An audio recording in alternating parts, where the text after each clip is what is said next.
Whoop. Whoop. Now the chat should be good.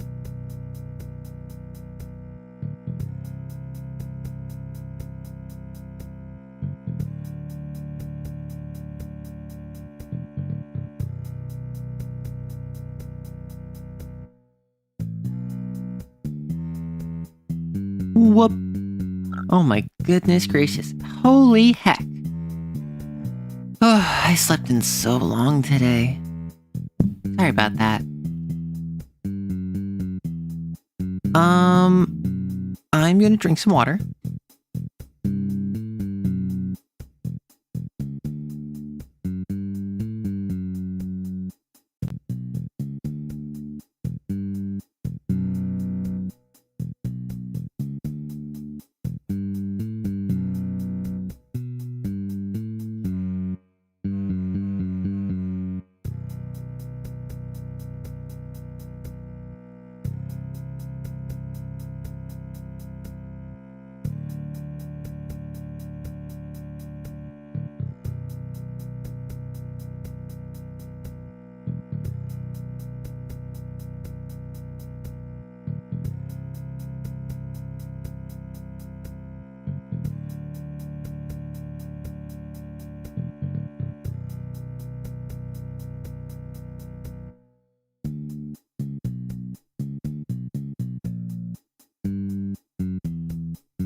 My apologies, I had to drink that water. I had to set myself up. I had to be healthy because I get yelled at if I don't.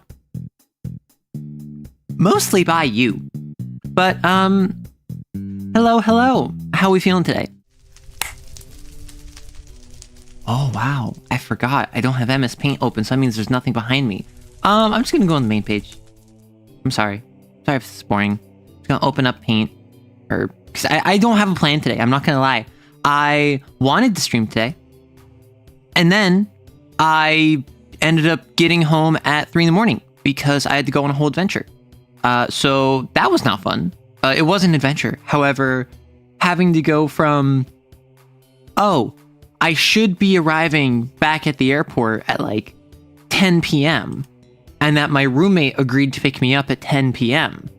to, okay, we're getting it, like I'm getting it at midnight. And or like the plane, all of us are getting in at midnight. And then I have to find my way back to my place because apparently Uber was not on my phone. Or like I had it on my phone, but I didn't have an account set up. So I had to go on a 3-hour adventure trying to get home from the airport. Roasted keys that they've been roasting for the whole week. No, so what I do is that I actually put this scene, I put the cave in suspended animation between each stream. Therefore, it's actually no more roasted than it was at the end of the last stream featuring the cave. So it's perfectly done, as far as you're aware. I could just be lying, and this would be for clout. Imagine a content creator who could place things in suspended animation. How much money would they get from the shenanigans they get up to? Call me Dungeons the way these dragons are in me, because you got that Gary Gygax in you. You're smoking that AD&D pack. This AD&D ain't nothing to me, man. I'll kill you. Schrodinger's cave. So we already established that it's Plato's cave, although some assume it to be a goon cave, which is not inaccurate given by the fact that all of you are my goons. I send you off to get up to nefarious business, such as putting cats in trees and robbing banks for their giant sacks of $ bags. You needed something to watch with MechWarrior 5. It's me, Untoxic Yuri Girl. See, the thing is, the thing with my channel is, I have a large subset of my community. Please hold as my... fix my model briefly. I have a large subsect of my community who I think you're just here for the Yuri. And like, you're so valid for that. You're so based for that. However, my channel is more than Yuri. I will warn you. Plot twist, Arrow secretly just Syncotech. So of the 4 manufacturers. Also, hi everyone. If you don't know, I'm Arrow. I make TTRPGs. I'm a VTuber. I make TTRPG supplements and TTRPG accessories. On on these YouTube streams, I like to greet everyone if you say hi. So just if you're here, if you're a lurker, if you are watching the VOD later, feel free to say hi and I'll respond to you. I'm going to start a Q&A section, which is going to be, what questions do you bring, O traveler, to the caves of Arrow Yor for Arrow lore? The caves of Arrow Yor, Arrow 4, Arrow Yor. Sorry, I amuse myself.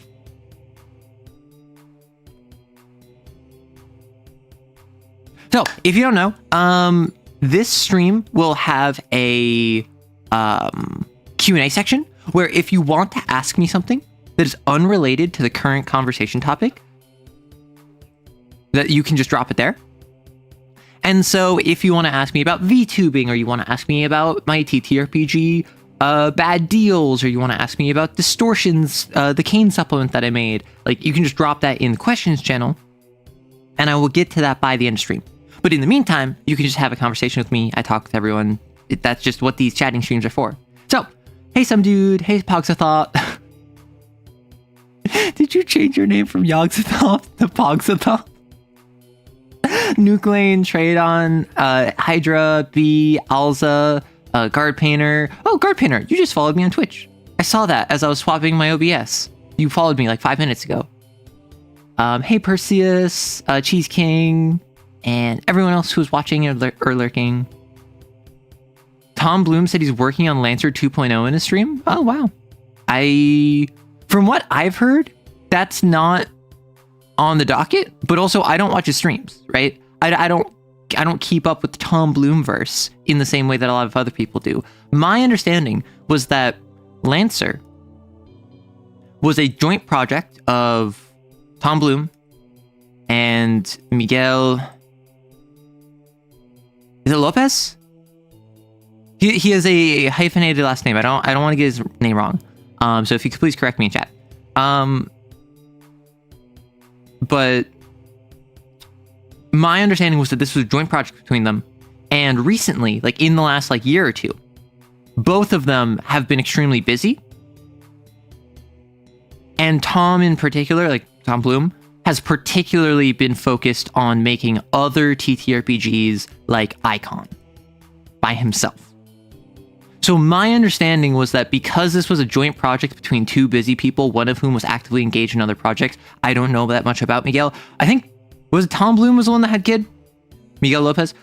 One of them had a kid. One of them was focused on other projects. Like one of them was super busy with family stuff or something. So they had a bunch of stuff going on. My understanding was that Lancer was basically done with official content, at least for the next couple years. And then in a couple years, they would hopefully release Wallflower Act 2 and Act 3, or I think just Act 2. And then maybe some more supplements, but the goal was never a second Lancer. Hey, I'm just saying what I heard. Listen, I'm going to trust his word, which is coming from you, over just the kind of general understanding I got from the community. You were going to buy the Lancer hardcover book. I actually have the Lancer hardcover book, and I would use it on stream more. However, that doesn't really help because you can't see it. Although, how pog would it be? Actually, wait a second. Idea. I set up a throne. If you don't know, a throne is a website where generally content creators will put stuff that they wish list, and the community can basically fundraise it. And most often this is for streamers who are I want a better PC. A community can chip in 2,000 collective dollars to help me buy a new PC kind of deal. But I don't think there's anything stopping you from getting TTRPG books. So what if I set up a throne where my wish list is just TTRPG core books and supplements and whatever, and then I set up a hand cam, and I basically do a book unboxing? What if I set up what is effectively just hey, first impressions of, oh no, Operation Winter Scar, open it up in front of me kind of do. Wallflower Act 2 feels like a stand name. Okay, so Wallflower is a stand, right? And it has Act 1, Act 2, Act 3. However, the entire series, the entire part that stand is involved in, it's constantly said, like, Act 1 was awesome, but ultimately falls under the power level and needs to evolve to Act 2 to keep up. And Act 2 never comes. This is not Echoes. This is just, we're waiting on Act 2. And then in the final episode, they're going to have Act 2, and it's going to be like half a season too late. And so in the final episode, Act 2 is going to be really underpowered. And then Act 2 is going to get breezed past, and then it's going to go to Act 3. That's my guess. He's also making a Cat Zero Ogre Hunt for newer GMs. Ah, nice. Fun fact about Pogsathoth, I had an appointment with my trans clinic with that username, and my doctor was dying. I would too. You got new paints for the other goons. Ooh. Oh, speaking of, does anyone know how I would set up a painting stream? Because I'm thinking logistically. I have a camera. I have an iPhone. They're pointed at my face. My face allows me to gesticulate in front of you, which means if I use my camera for the paints, I'd be unable to be your face. So I could just have a Fugi. However, I don't know how good of a camera this is. I think it's fine. So I could just set it up. So it's at like a 90, because generally,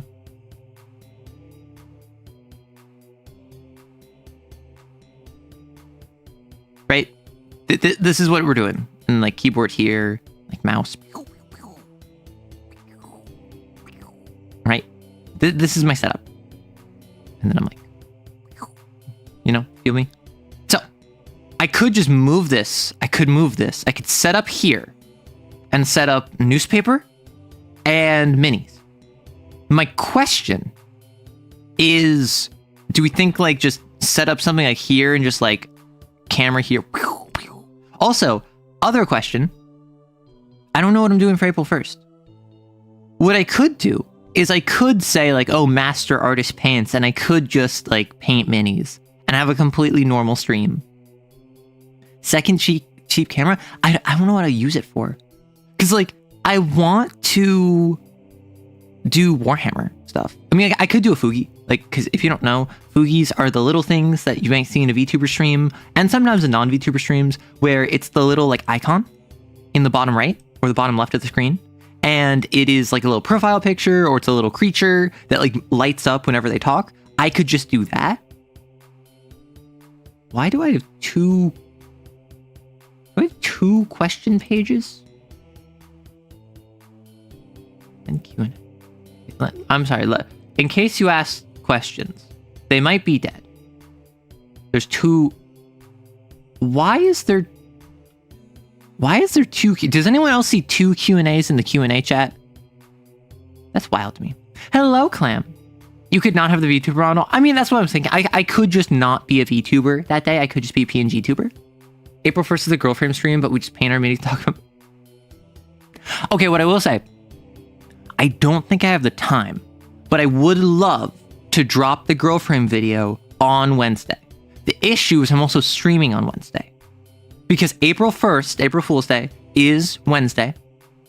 And I would love to drop a totally serious review of a 18 plus system on April 1st. But I'm also streaming that day. So I don't know what I would do for stream. Prank 5-minute stream. I don't think I could do a 5-minute stream. I think that I would do... See, what would be really funny is if I had like 1,000 CCV or whatever, or like if I was like Doug with like 10,000 CCV, what I would do is I would just say, hey, starting soon. And then I would constantly like talk about how the tech problems I'm having, and then it would get more and more crazy.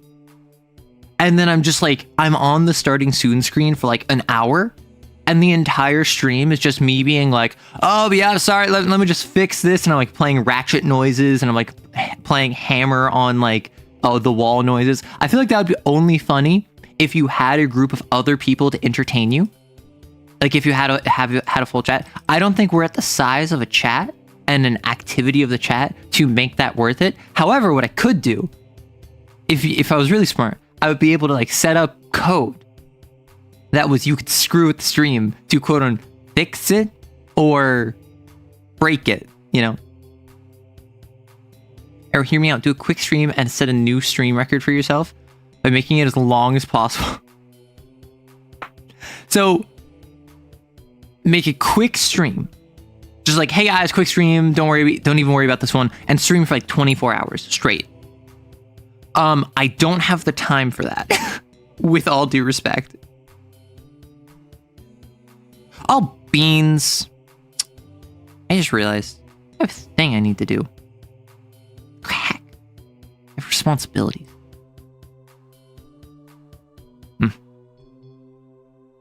Yes, fair. Yeah, so I mean, it would be really funny to be like hey, we have the stream and we're gonna do it for 24 hours, even though we said it was gonna be 5 minutes. But the issue with that is that gets boring after the 5 minutes, unless I'm doing something really interesting, which I'm still disappointed.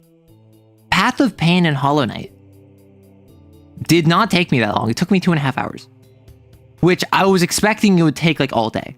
It took me 2.5 hours. And yes, I did have the healing thing. I had the healing things. Folks were like, hey, you're going to want this. I would not have thought to equip that.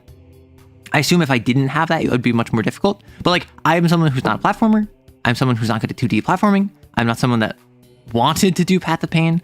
So I'm happy about that. I'm wondering what other really long form challenges there are that are actually like engaging for more than 10 hours.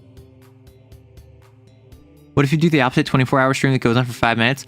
Okay, it could be, hey guys, this is a 24-hour stream. I'm so excited for this. I have so much planned for you. And I spend 5 minutes just explaining everything I've planned. And then at the end of that, I'm like, all right, let's start that timer and go. And then I just end stream. And then in chat, I just say, sorry, tech issues. And that's the entire stream. That would be really silly. Oh my gosh, say be right back and let it run for 24 hours. Like, I don't know. I live in the same space as my device. So I would have to be on my live device, like doing work and editing. Wait, what if a 24-hour stream, I say be right back, and then I just leave my mic unmuted? And so you just hear my ambiance throughout the day, like 24 hours of Arrow ambiance. Here's an idea. Instead of a full video review, just go through and purely for the lulz create a character for... I mean, that could be our stream. Our stream on Wednesday, because I've been doing character creation ones. I could do a girl frame character creation. The issue with that is if I was to show the rule book, I would have to be very careful about specific phrases because... For those of you who don't know, Girl Frame is a mecha TTRPG where there is 18 plus content in it. It is, and I'm talking to the dev. Like I read through the book, I talked to the dev. It is not a NSF. I mean, it is a game that is not safe for work. It is not a game where the intention of the system is to be like ho ho ho. It is a game that involves 18 plus content. Like basically to serve the narrative and to serve the theme. So that means that there's constant references to that, which means every page I look at, I would have to censor before putting it on stream, which is why, even though I have like 4 hours of B-roll footage for the Girl Frame video, I'm gonna have to like cut it really aptly. Girl Frame character creation handler too. I mean, like, I would want to make a handler. I think it'd be fun. My response would be that they did delete the Okay, so the coconut PNG, as far as I'm aware, is a myth. As far as I'm aware, the coconut PNG is a myth. However, it's a great representation of the dangers of spaghetti code. If you don't know what that is, in TF2, there's a coconut PNG that the devs have no idea why it's there. It's not connected to anything in the code. However, anytime they remove it, the game breaks. So they've just left it in there, and they have a comment on it that says, I can't find out what this is tied to, but every time we remove it, it breaks the game. Just leave it in. And that's like a tall tale about game dev and how just, if it just works, it works. I think there's a load-bearing Goku in Guilty Gear Strive, actually. Load-bearing Goku. Don't show the rulebook at any moment. Leave the stream in the dark till it... So, I just make a character. Wanna know be so much funnier? I choose a system. I make a how to make a D&D character stream. Except I'm making a Pathfinder character. Or like I do a how to make a D&D character stream and I make it like a first edition character. And I'm like, yeah, so you have to roll your stats in order. So 3d6 each one's like, better hope you don't roll low. Oh, looks like you rolled a 14 in strength, but only a 3 in dexterity. Guess who's not being a ranged character? How to make a Lancer pilot look inside girlfriend pilot. I already made a Lancer pilot. I actually very am happy with my Lancer pilot. I got everything I wanted. I made a flying Barbarossa. I made a low orbit cruiser. I even got rods from God. Oh, speaking of, I was doing some thinking and I had an idea for my cane setting that I basically right now I have a couple projects. The main project that I'm working on is Xeneolithic, the Creatures Stone Age TTRPG. That one is, I mean, honestly, after last week, I'm about done outside of some biome information. I need to do a pass on some of the older content and update it to fit with more modern nomenclature. But like, even with a bit of scope creep in the last couple weeks, it's basically done. I just need to format it.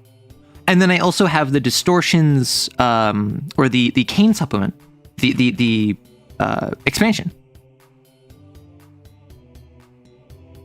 which is like a setting guide for my setting. It will involve mechanics. It will involve like updated distortion rules for everything else.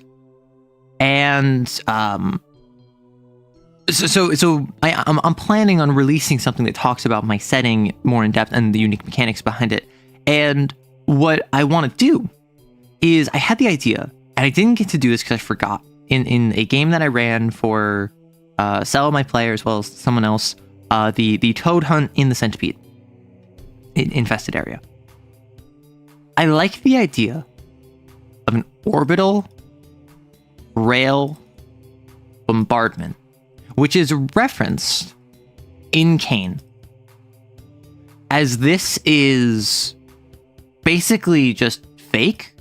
This is Kane lying to its XOs.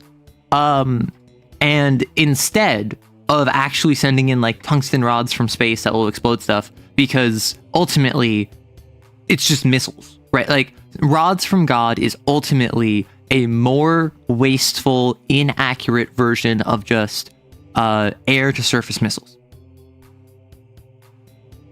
But instead of like glassing a city, I like the idea of a Code Pink,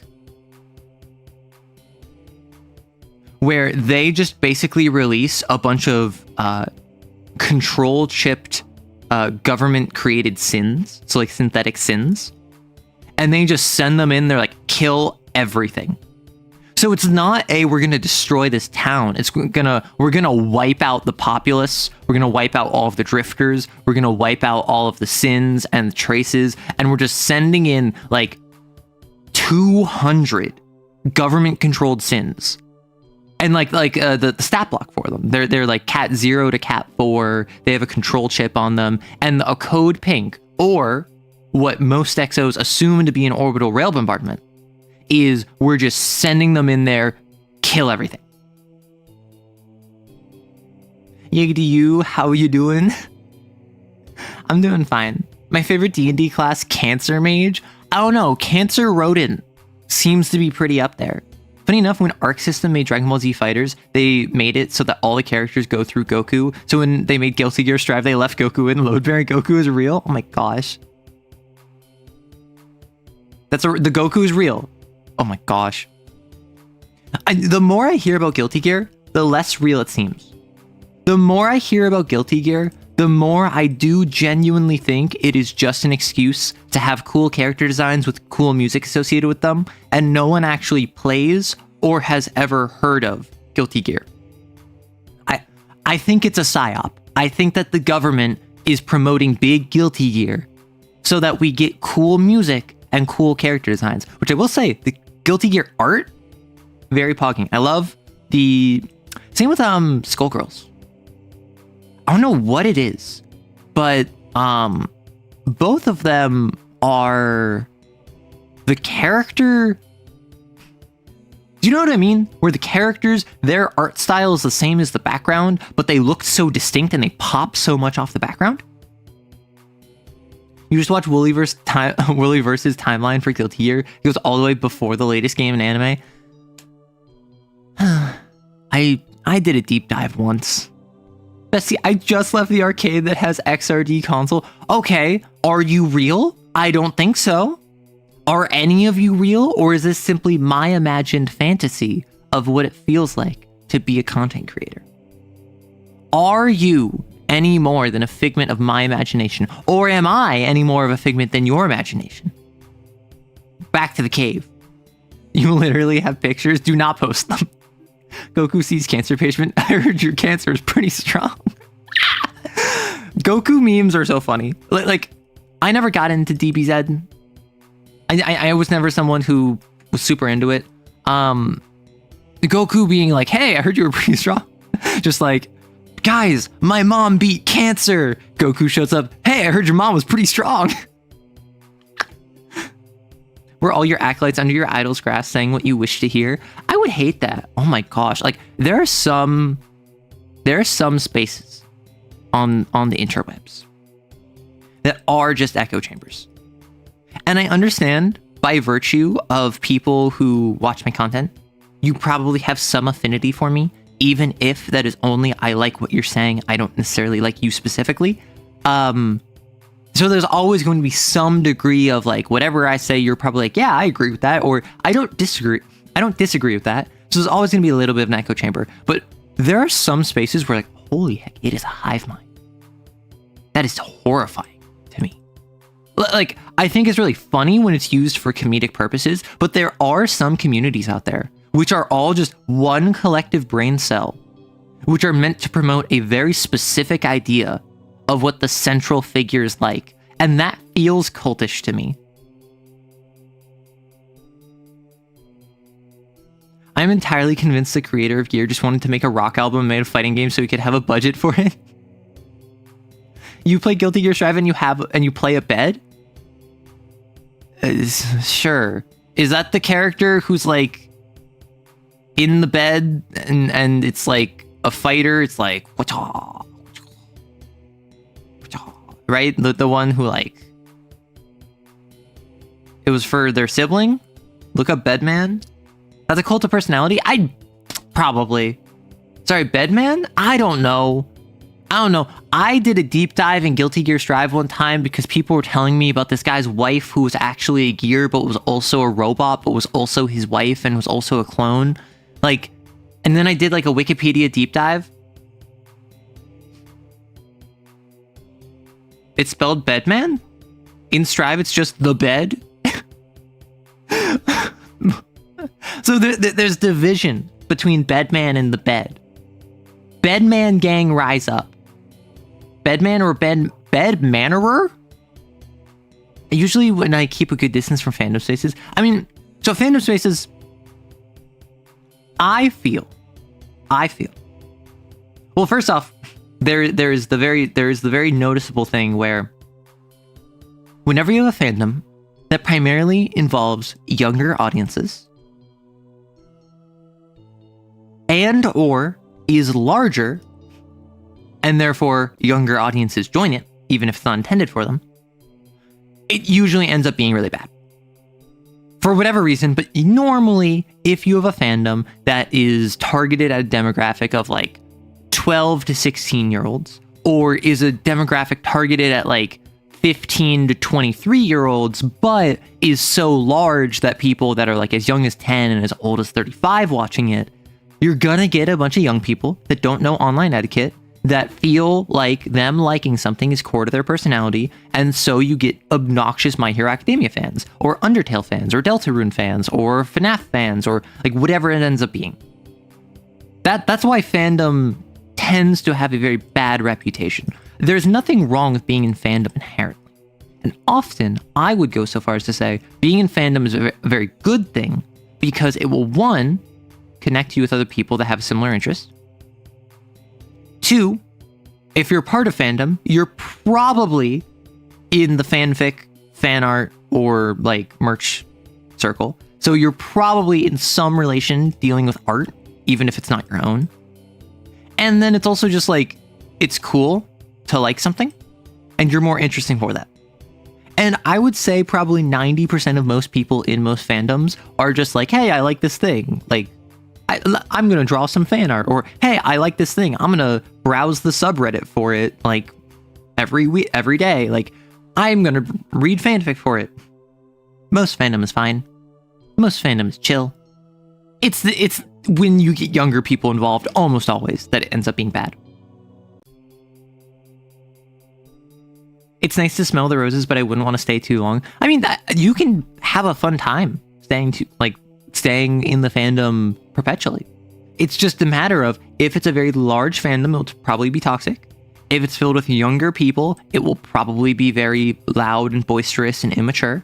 And that tends to lead to bad stuff. Whether or not that is like internally bad stuff, where there's like division and there's toxicity and there's gatekeeping, or externally bad stuff, like they are super like doxy and they're super aggressive and they're super like, if you say anything bad about them, they will come after you, like Taylor Swift stands or Dream SMP stands. Like those are two examples of, again, younger, larger audiences that are very hostile to anyone outside of the fandom. And like, they'll grow out of it. Hopefully. I don't know if they will, but I assume they will grow out of it. But at least for like that 5-year span, it will suck. And then more young people will join. The Swifties, yeah. Time to go to the gym with Arrow Live. Exactly. Most fans are chill. It's just the chill people are generally quieter. Exactly. And that's why the most unproblematic streamer you've never heard of. Like, the most unproblematic streamer you've ever heard of probably has a community ranging, I don't know, like 10 to 100,000, like including like YouTube subscribers or Twitch followers or like Discord members or Twitter followers. Like, they just have like a 10 to 100,000 range. They're successful for themselves, but not too successful. And they're just like living their best life, and their fans enjoy their content, and they probably share it with their friends. And some of those friends might bite, some of them might not. But like, if you're not problematic, you're not being propelled by drama, and you're also not being chained down by it. So like, the most unproblematic person you've never heard of, but they're doing extremely well for themselves, which I think is the ideal. But we have heard of you. I would say I'm not like the most unproblematic person. I've had some takes that people argue with, and I'm the sort of person who generally I don't let that get under my skin. So I will just like respond as if they weren't arguing. I will respond as if it was just constructive criticism. And some people don't like that. So I'd say like, I'm fairly unproblematic. I would say that I haven't done anything that's like deserving of cancellation. And even if I'm accused of doing something that's deserving of cancellation, I would hope that everyone at the very least, before like blacklisting me, waits and is like, hey, let's hear what you have to say before we blacklist you, because a lot of times it's false accusations. But yeah, like, I don't think I'm the most unproblematic. I'm sure that there's someone who is less problematic than me, even if I'm not very problematic. Arrow is pushing the kindness agenda. Jeez! Exactly. Me chilling in the tub, licensing to this might fall to sleep. You mean listening to this? Meeting any Warhammer fan in real life is so strange because all the internet ones are loud. Exactly! That's the thing. In real life, you are going to run in the nicest, sweetest, the most passionate fans of any fandom. And you're also going to run into like the smelliest and the most jerky and the rudest. And you're not going to talk to them because you're in an in-person space. So you just walk away. And generally, in real life, even if you're chronically online, you probably have the social awareness to be like, oh, everyone is avoiding that person and they seem kind of mean. I'm not going to go talk to them. However, this other person has some people talking to them and they're saying like, hey, I can teach you how to make a magic deck. I want to learn how to make a magic deck. I'm going to go ask them, and I'm going to be really shy, and I'm not going to know how to present myself because I'm like awkward. But they're going to be nice because they're the sort of person that wants to get more people into the hobby. Whereas the jerk, the smelly weirdo, just wants to be a jerk. And so naturally in those spaces, they're just not going to be given any space. And so they're going to be either phased out, walk out, or they're going to take over the space because no one has the backbone to stand up to them. In online spaces, it is all egalitarian, meaning if I'm a jerk, really no one can stop me unless this is like a hierarchy with like moderation or whatever. And in that case, it's up to the mods to do something. I feel bad for IRL Trench Crusade fans. I know because they keep asking me to play, but I just don't enjoy playing it, but they're so nice. I want to try out Trench Crusade. I really do want to try out Trench Crusade. I know about the premise, and I know a little bit about the mechanics. I think it would be fun, particularly as someone that enjoys 40k. Like, as someone that has enjoyed playing 40k, I think I would probably prefer a skirmish war game. Because 40k is, obviously depending on what army you run, generally you're going to field for like 2k points, 50 to 100 models, including chaff, like little dudes, and including big armored like vehicles. If you're Grey Knights, if you're Custodes, that's going to be like south of 50. If you're Tyranids, if you're Orcs, that's probably going to be north of 100, right? But broadly, I think like 50 to 100 is pretty good. The game feels super half-baked going from Kill Team, which I loved it. It's not polished at all.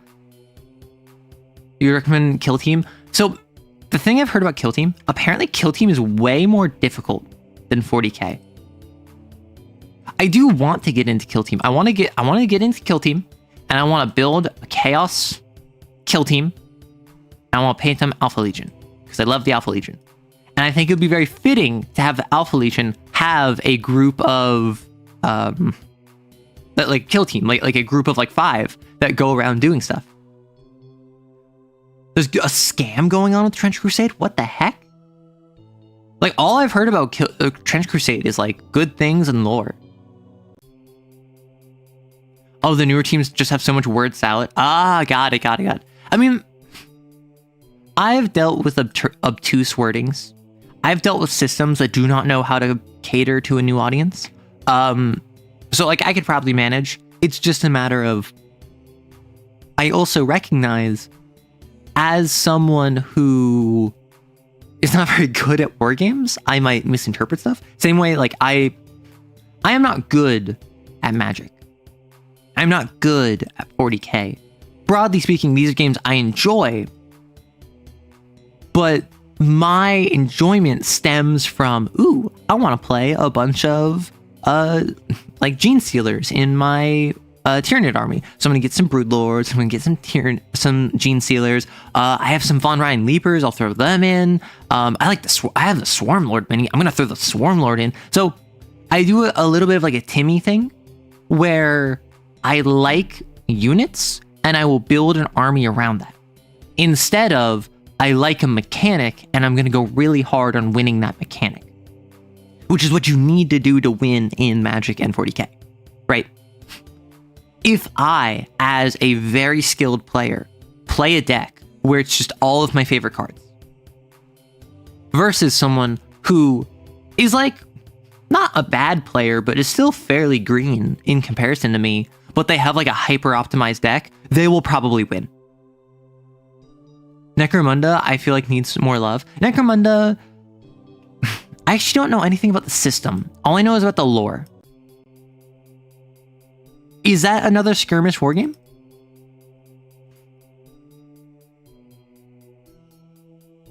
The Trench Crusade scam isn't real. It was stirred up by a dude who pirated his minis. Oh my gosh. Reminds me of your first rock build. Orcs are my favorite. I do love orcs. And I would love, even if it's one detachment, I would love an orc detachment, which is all about looted vehicles.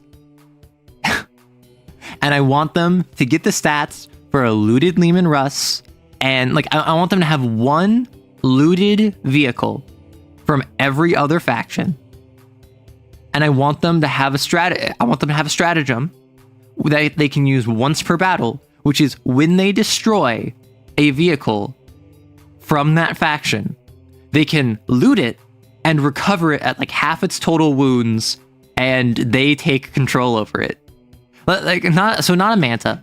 Like, I'm thinking it would probably be like a obviously a Leman Russ. What's the battle tank for the Tau? It's like a fish, a stingray. Just excludes Titanic units. No, you can't do that, because then like you wouldn't want to make 18, 25, like however many stat blocks for a very niche playstyle, right? I think it would probably have to be is that it's you exclude Titanic units for the rule, but the actual stat blocks would be if you loot anything from the guard, it gets the stats of a looted Leman Russ, right? Hammerhead, thank you. So I feel as though while it would be cool to have like a looted Sentinel and a looted Russ and a looted Basilisk and like a looted Chimera and all of these looted vehicles, that just is scope creep way too far. And if you keep it to only guard vehicles, that wouldn't make sense if you loot a Hammerhead. That wouldn't make sense if you loot a I'm realizing now that I have no and Xenos vehicle names off the top of my head, like a Rhino or a Razorback, right? Like maybe you could go like a Russ, a Rhino, a what is it? What's the big Space Marine vehicle? Not the Baneblade, the Pew Pew Pew? You know what I mean, right? The Land Raider. Like a looted Land Raider. And then like maybe a Basilisk. And then it's, if you destroy a vehicle, you can use the stratagem once per battle. And if it is a transport, it gets the stats of like a looted Rhino or maybe a looted Chimera. If it has the artillery keyword, it is the stats of a looted Basilisk. If it has under like 11 wounds, then it is a looted Russ, and if it has over 11 wounds, it's a looted Land Raider, right? Like, you could do that, where you only need 4 stat blocks, and then a Hammerhead would be a looted Land Raider, which, yes, is not mechanically identical to it, but obviously the orcs are going to change things. If it is a Russ, it just becomes a looted Leman Russ. Like, you could do something like that, maybe? Or Hammerhead is the first vehicle with a ballistic skill of 7. It would be very funny if all of these vehicles had like a 6+ ballistic skill, but like a 2+ melee skill or a weapon skill, because the idea is that they don't know how to fire the weapons, but they do know how to ram with it. That would be really funny. Also, I just think it'd be so funny to make a freebooters army where it's just entirely like jacked vehicles. Looted Drukari skiff. Exactly. That'd be so silly. Okay. What was I talking about? I don't even know what I'm on about. I have a TTRPG to make. Am I going to be productive today? Is this a productivity stream or are we chatting? I actually have no idea. Although speaking of, I will actually answer this question real quick. Could you tell us the tales of your odyssey to return home and be on the stream today? So, I went to go visit family this week. I headed out by plane, met up with some family, and highlights were I went to an archery range. And it has been like a decade. It has been years since I've been shooting. And I don't think I've ever shot a bow. My guess would be over 15-pound draw weight, because I was younger, and also just I was like renting what the range gave me, so it wasn't very powerful bows. It might have been like 20 pounds, but it was nothing significant. My family had a 36-pound draw weight bow, a proper bow, which obviously is still on like the lower side of a draw weight, but like a proper bow that was like actually really nice and like custom made by a well-known bow maker for one of my family members who were just like, yeah, we just have this. So I'm like, okay, that's pretty pog. We went out to a range, and we specifically went out to a range which was like a trail that you walked, and on each trail there's like targets. So instead of just sitting in one spot and firing at the same target over and over and over, we actually got to walk around the trail and shoot from like as close as 20 yards as far as 80 yards. Generally, I think we were shooting from like, I was shooting from like 30, 40 yards. And I missed a whole bunch. But I was using a 36-pound draw weight bow. But because one of us was left-handed and one of us had a bad shoulder, so sure, like she couldn't really use her 36-pound draw weight bow, we ended up getting a 15-pound bow. In addition, like buying it just from the store, an ambidextrous 15-pound bow. So we had two options, and I favored the 36. I think the 36 was fine. I was able to fire it without too much issue. But what I found is I liked speed shooting with the 15.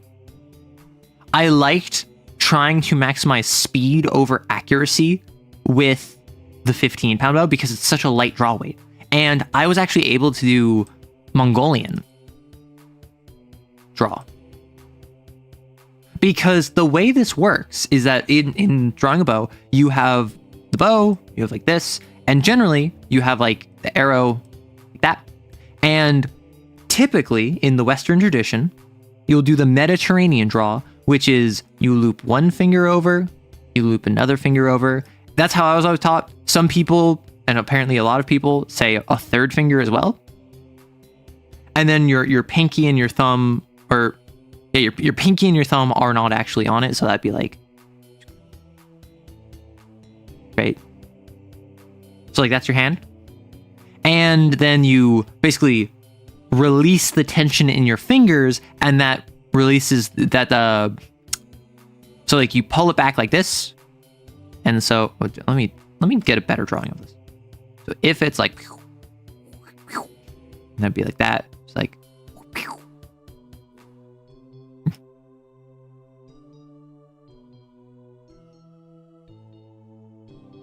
this is a terrible drawing, but you understand what I'm going for, right? So you draw it back, and then you just release the tension in your fingers, and then the bowstring comes forward, fires out the arrow. The Mongolian draw, as far as I'm aware, is you take it, and the bow and the arrow's like this, and you actually have your finger like that, and you have your thumb like that, and you're basically pinching right beneath the arrow, and you pull back, and then you just release the pinch, or a similar version of that. So when I look up bow drawing styles, I don't want to draw it. Okay. Like this is what I'm talking about. So not quite a pinch, but it is like with the thumb shelved under the arrow. Unlike with the Mediterranean over here, where you have the classic like Western tradition, And so I was able to, I was doing the Mediterranean draw, which is pretty typical for Western archers. But I was able to do the Mongolian draw on this like 15-pounder. So I'm going around and I am firing. And broadly speaking, these targets were made of like repurposed tires. So it was just like a flat square of rubber with like a single spot on it that might like change based on which target it was, right? So for an actual target you could aim at, but it's tire, it's rubber. So most of our arrows, because they were like, I don't know, maybe 2 centimeters for their head, and they were pointed, but they were not sharpened, could not pierce the rubber. They were just bouncing off. That being said, it was very fun to have like a full, I don't know, we spent like 2 hours there, just out in like the woods, effectively on a path with a bunch of targets all around us, walking a path. It was really fun. I enjoy shooting. And now my family's actually going to mail me the 15-pound bow.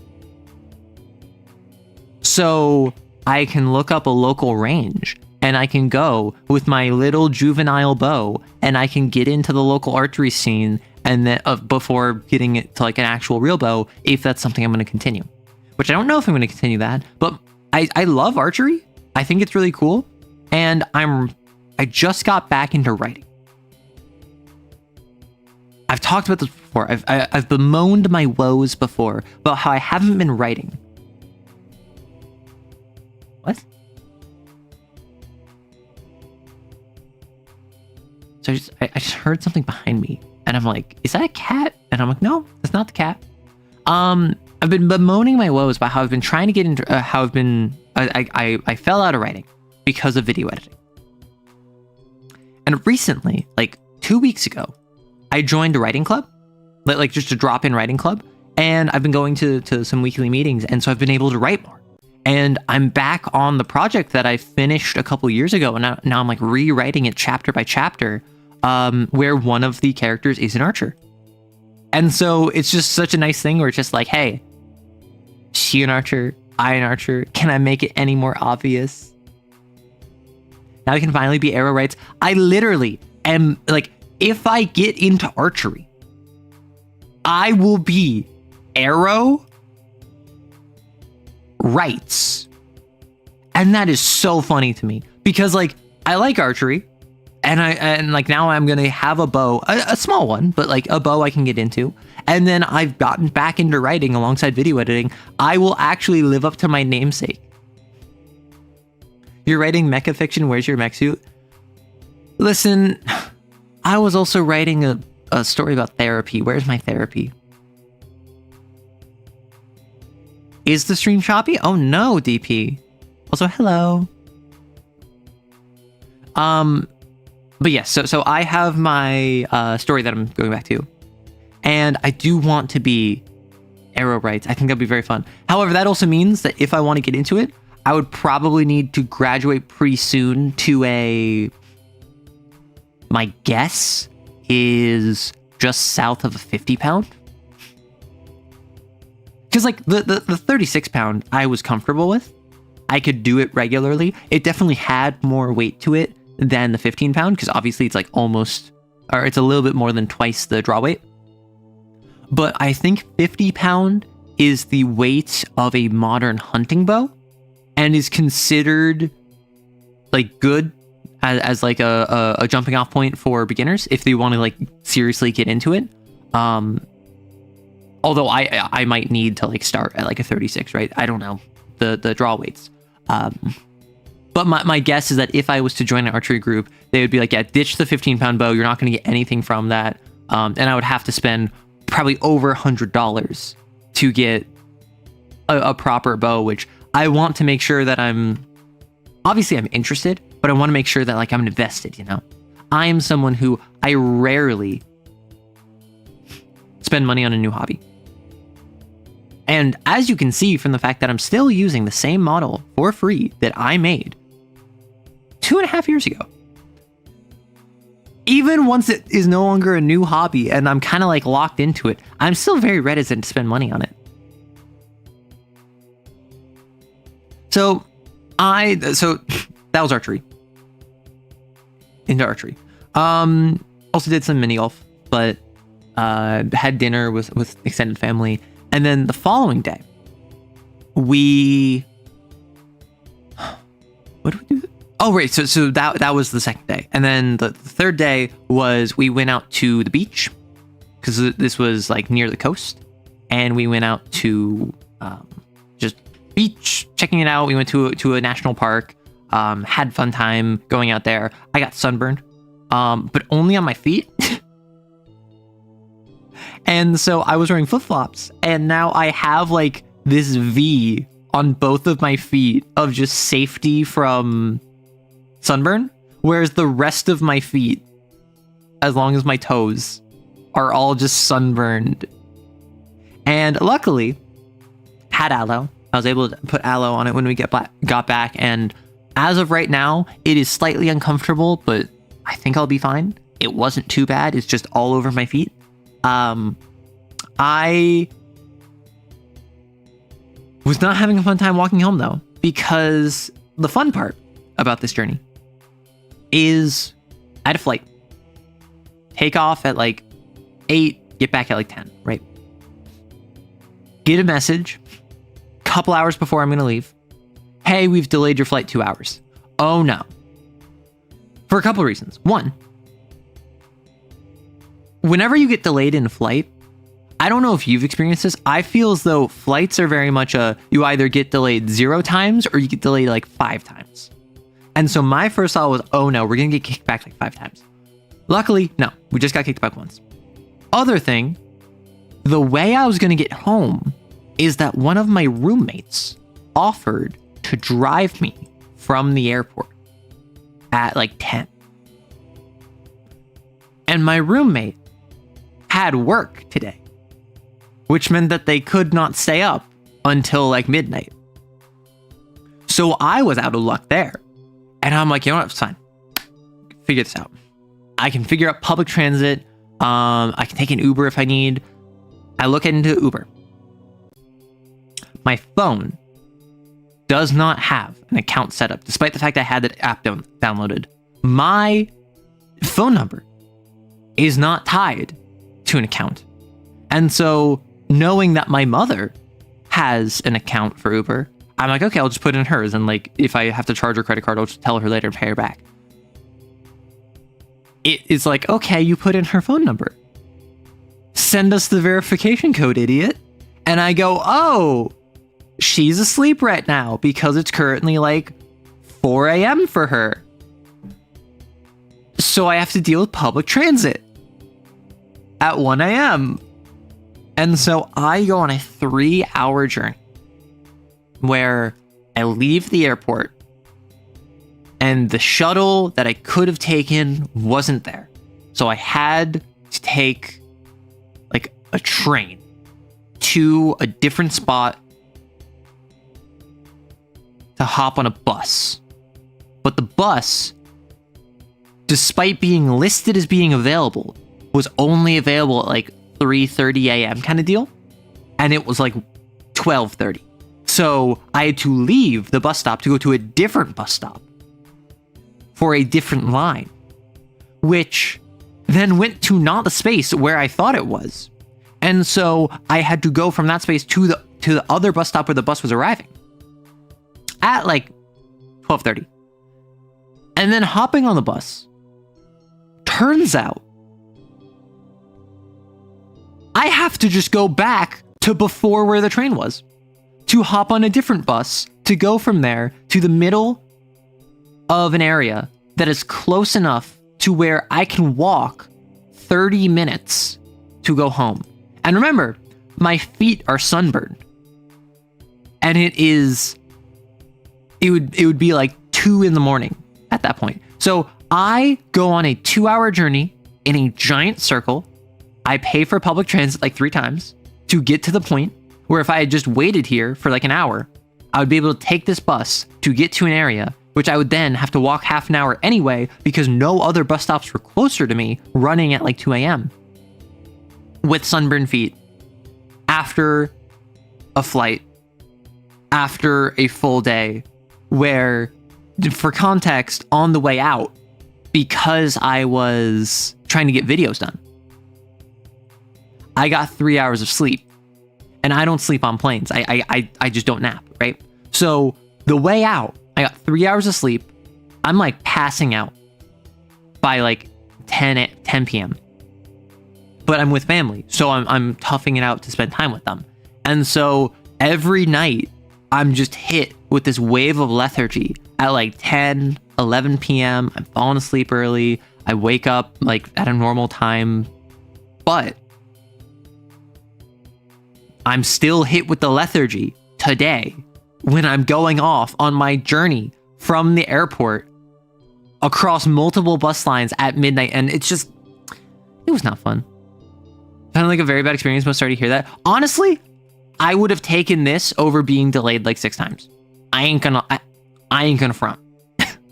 It was not the worst experience. It was just kind of like an adventure. And like, if I was not sunburnt, and if I did not have to carry around a duffel, which was filled with clothing, which was heavy, because I was carrying this around for like 3 hours, I would have been much more fine. But like, I survived. I was fine. I was safe. Like, I took care of myself. Now this is making me sleepy. Then take a nap. Like, what do you want? Or have you tried teleporting next time? So what I did is I actually closed my eyes. And I made a conceptualization check. And I teleported. And then Kim Kitsuragi shouted out from behind me, "You didn't teleport, you just closed your eyes and climbed." And then I was sad because he ruined my life. The duffel kerfuffle.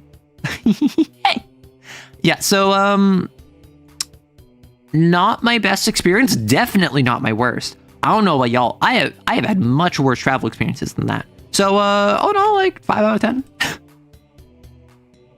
Needs more public transit. But to be fair, like, it was also 2 a.m. when I was looking for public transit, so I can't really blame it. Yeah, and like, I got on a bus where like people were like vaping all over, and I mean, I guess it was because it was like airport public transit. Like, it was fairly unobtrusive passengers, because like, obviously public transit, if you've ever taken public transit before, you know it can get kind of crazy. Depends on the time and the place. Generally at night it gets a bit crazier, and generally the closer to the city you are, and like the deeper into the city, or not really deeper in the city, just like if you're in the city, it will usually be crazier. And like, this is an airport at like 1 a.m. So honestly, not that crazy. I just had some people that were like kind of bugging out a bit. But Aero Thrifts? I do Aero Thrift. Also, hello, Usu and driver. Savoir faire? Yes. I don't know. I really enjoy savoir faire. And savoir faire, like, I don't think savoir faire would enjoy me. Like, I want to be fun if I made my Disco Elysium skills. Like, if you, as a person, had the Disco Elysium skills, what do you think would be your signature skill, and what do you think would be your layout? Because Disco Elysium skills.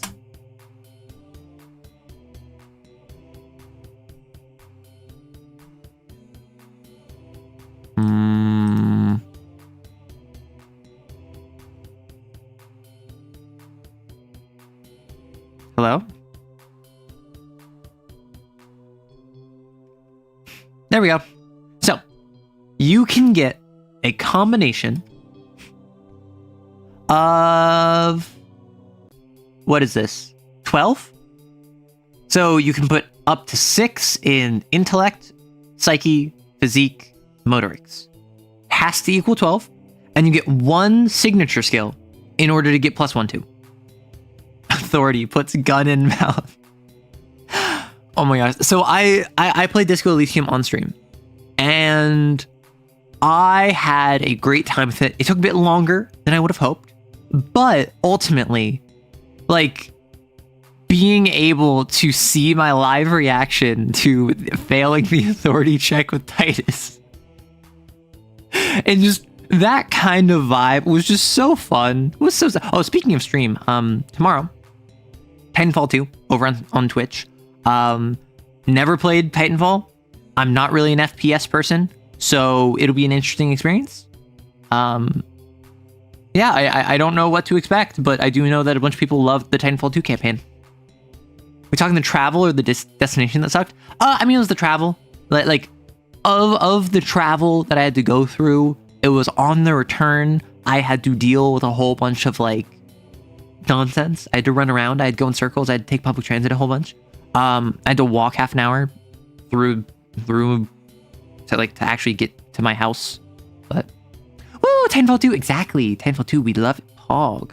I'm gonna step away for just a second.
Sorry about that.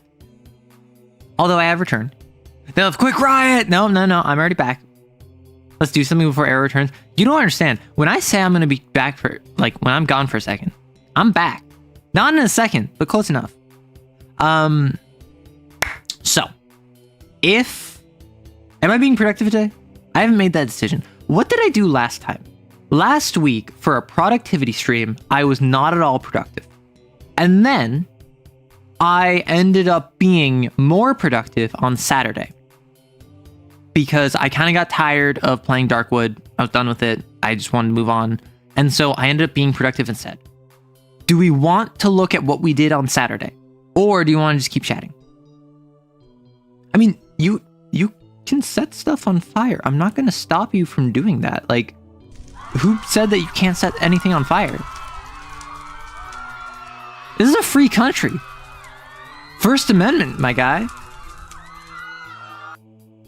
I am the sort of person who, listen, if you just get a slow roast going on the stream, I feel like that really increases how tender it is.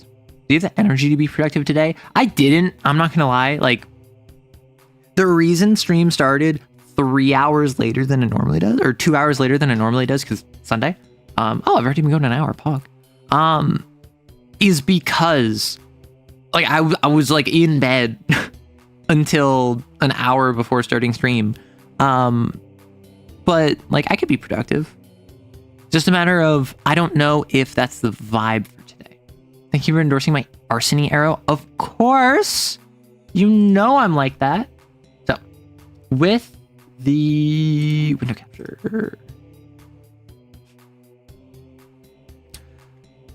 let's look into exploration. This is what we did on Saturday. We did exploration and we did magic. We did alchemy. Exploration in the Neolithic. Creatures TTRPG. Writing hasn't been invented yet. Cartography is impressionist at best.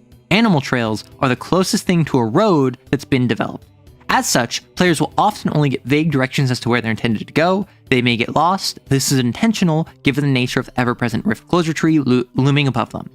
There is a core mechanic of the system called the rift closure tree. Trees, they're like talismans from Cain, they're clocks, they are a counting progression of progression, right? They have different nodes. They have like 3 or 5 or 7 nodes that you will fill in, and when it fills out, it is completed. And the rift closure tree is a countdown that is constantly ticking in the background. So, travel. When traveling for longer than a day, creatures band together to form a troop and take on roles to facilitate travel.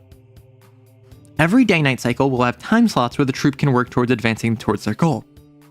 Primarily, certain creatures will make a travel task to advance the biome tree of whatever environment the troop is passing through. Time slots. Every day has 1 time slot and every night has 3, because nights are 3 times as long as days in the setting. At the start of each time slot, the leader declares it an active or passive time slot. Active is where they're moving towards their goal. Passive is where they're not moving towards their goal, and often involves sleeping. Then for active time slots, the leader declares the troop's pace. This determines how quickly the troop progresses and how vulnerable they are to obstacles. A confident pace is standard. Every active time slot, you automatically advance the biome tree by 1. A cautious pace is slow and measured. Obstacles are less likely. A careless pace is rapid without regard for safety. Every active time slot, you automatically advance the biome tree by 2. However, obstacles are more likely. So, obstacles. Every time slot, 1 player rolls 2d6, and the same player cannot roll again until every player has rolled. Then, they consult the troop's pace. A passive time slot is always considered cautious. So, roll 2d6. On a confident pace, a 6 to 8 is uneventful, nothing happens. 5 and lower, it's a weather event. 9 and up, it is a wildlife or creature event. And then for cautious pace, it's 5 to 9 is uneventful. And on a careless pace, it is only 7 is uneventful. So it's the idea of the faster you are moving, the more dangerous it is, because you're not spending more time being careful. And then if an obstacle is immediate, it happens at the start of the time slot without warning before any tasks are made. If it's oncoming, it can happen at any time of the GM's choice after the current time slot, but before the end of the cycle. We roll in 2d6 or 1d12. So in this setting, you roll both. In this particular instance, it is 2d6. Tenfold 2 is your favorite Yaoi game? It is Yaoi. Wow. Hey, Logout. So, we have a system where every time slot, 1 during the day, 3 at night. You roll 2d6 and you determine your pace. If you are passive, you're not moving, it's always cautious. If it is confident, which is the normal pace, or careless, it might be more dangerous. You may be able to avoid or prepare for the obstacle prior to its arrival. Obstacles have a variety of effects based on the biome they are within, chosen by the player they are rolled. And the goal with this is that each biome has its own short list of obstacles you will face. So if a biome takes 5 successes to get through, and you roll an obstacle, you choose one of, say, 6 obstacles within the biome. And then you rolled again, because you haven't left the biome yet, you choose a different of those 6 obstacles. And then you roll again, and then you don't make it out again, and then you have to go roll another obstacle. So you roll another of those obstacles. I might go region instead of biome. Just because that's asking a lot for the biomes. I think based on the region they're within. Yeah, so each region, like plains or mountains or hills, are going to have their own obstacles that you have to deal with, whereas biomes within regions are going to depict what flora and fauna there are. So, if the troop did not prepare for the obstacle when it arrived, it'll likely inflict a payment. The GM offers a choice like normal, and the players collectively agree on one of the consequences every creature suffers individually. Obstacles may render troop tasks improbable and even threaten the troop's basic needs. So, this is saying a payment is you have to pay in blood, sweat, or tears. Blood deals damage, sweat takes time, tears is either a narrative consequence or damages your equipment. So the group collectively agrees, okay, we are going to choose this one or this one, and everyone suffers that. But obstacles might also make stuff more difficult and or threaten their basic needs. For instance, they need to consume energy, like food. They might need to regulate their temperature and have shelter. They need to respirate and breathe. They need to sleep and relax. So there are different basic needs that it's just like, hey, you have to take this. If you can't, you're going to take damage, to indicate that you're not traveling with your own needs in mind. The roles: a collection of creatures moving together as a troop, and for the duration of a journey, they take on different roles. These may be official designations, but more often are informal acknowledgements of competency. At the beginning of every time slot, every creature chooses a role. Any number of creatures can be any number of roles, and some roles may be absent from a troop. The exception is that a troop must always have exactly one leader. And then different creatures can attempt special tasks to benefit the troop. These are troop tasks, which are basically special in that they're only once per time slot and cannot be assisted or by other creatures because you're like doing your job, right? Everyone is doing their own job. However, they can benefit from items and traits like normal. And then if the creature makes a travel task in one of their species' preferred regions and or knows the area well, it can never be improbable. If both, it's always easy. So if I am a creature native to the tundra and I'm in the tundra and I literally have been here before, the role will be easy. Or if I'm in the tundra but I've never been to this specific tundra before, it's not improbable, it's only possible or easy because I am just knowledgeable, I'm a native of this environment, even if I have never been here before. The leader. At the beginning of every time slot, they decide if it's active or passive. For active time slots, they also choose a pace. When a biome's tree completes, the leader chooses which direction to continue moving, entering a new biome at the end of the time slot. During passive time slots, the leader may assist a single other creature with their troop task, because there always needs to be a leader. Navigator. During an active time slot, a navigator may attempt a troop task to further the troop's progress. Every success advances the biome's tree by 1. A single time slot cannot have more than one navigator attempt this troop task at a time, though other navigators may assist them. So, every confident pace, you move forward 1. Every careless pace, you move forward 2. Every careful pace, you move forward 0. The navigator allows you to move extra, and they attempt a task where they'll probably get between 1 and 3 successes. And if they're assisted by other navigators, if you have 3 people navigating, you're going to move way faster because you're all focused on navigation. Scouts. When a scout rolls for the time slot's obstacle, they may increase or decrease the die roll by 1 after the check is rolled as many times as there are scouts in the troop. Scouts that are sleeping or resting do not count for this. So if you have more than 1 scout, you get more control over what you roll on the obstacle roll. So if I roll a 9 and we're confident, that would be just outside of the range for a 6 to 8. But if I have a single scout who is rolling, they can decrease that number by 1, right? And then suddenly we're safe. The scouts made it so that we don't encounter other creatures. Hunter. Each passive time slot, a hunter may attempt a troop task to gather food. Every success gathers enough food or ether to feed a single creature for an entire cycle, or partially feed 2 creatures for a cycle. Extra successes means an abundance of food, which can last into the next cycle. So this is, they need to eat every cycle, every day, night cycle. And so with that, hunters can either fully feed 1 person or partially feed multiple people. If you're partially fed, you only take a little damage. If you're fully fed, you take no damage. But if you're not fed, you take a lot of damage. Rancher. You may attempt to attend to livestock or animals. They fully maintain the needs of a number of animals up to the number of successes. So if you're traveling with animals, you need to take care of them. If their basic needs are not met, they will die, right? And then a builder.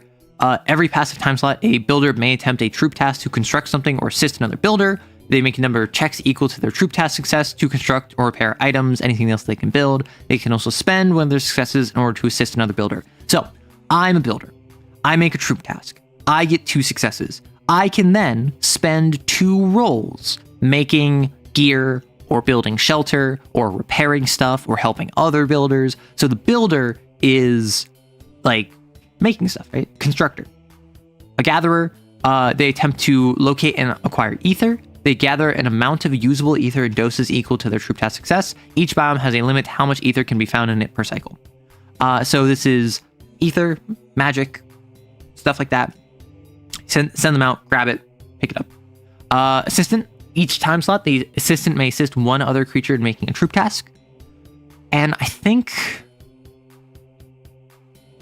do we add alchemist?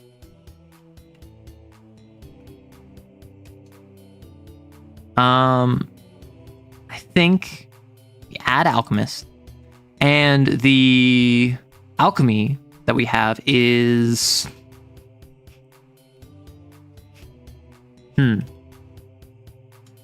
each passive time slot, an alchemist, like, because I feel like if you're focused on potion making, right? If you're focused on potion making, you can't do anything else. But you should be able to make potions while you travel. So I think it's literally just, we take the builder. Would you have some brewing potions and magical things mid-travel? That's what I'm saying. Like, I'm having the alchemist kind of fill that role. So like, an alchemist may attempt a troop task to construct something or assist another alchemist. This is fun. I'm working on TTRPG system while listening to the stream as well. Nice. That's what I want Friday streams to be. I want Friday streams, at least for the time being, to be productivity streams, to kind of work through my own stuff. You don't even need to chat if you don't want. You can just tell me what you're working on. You can communicate if you wish, or you can just kind of chill and have vibes. They may make any number of checks equal to their trope tasks.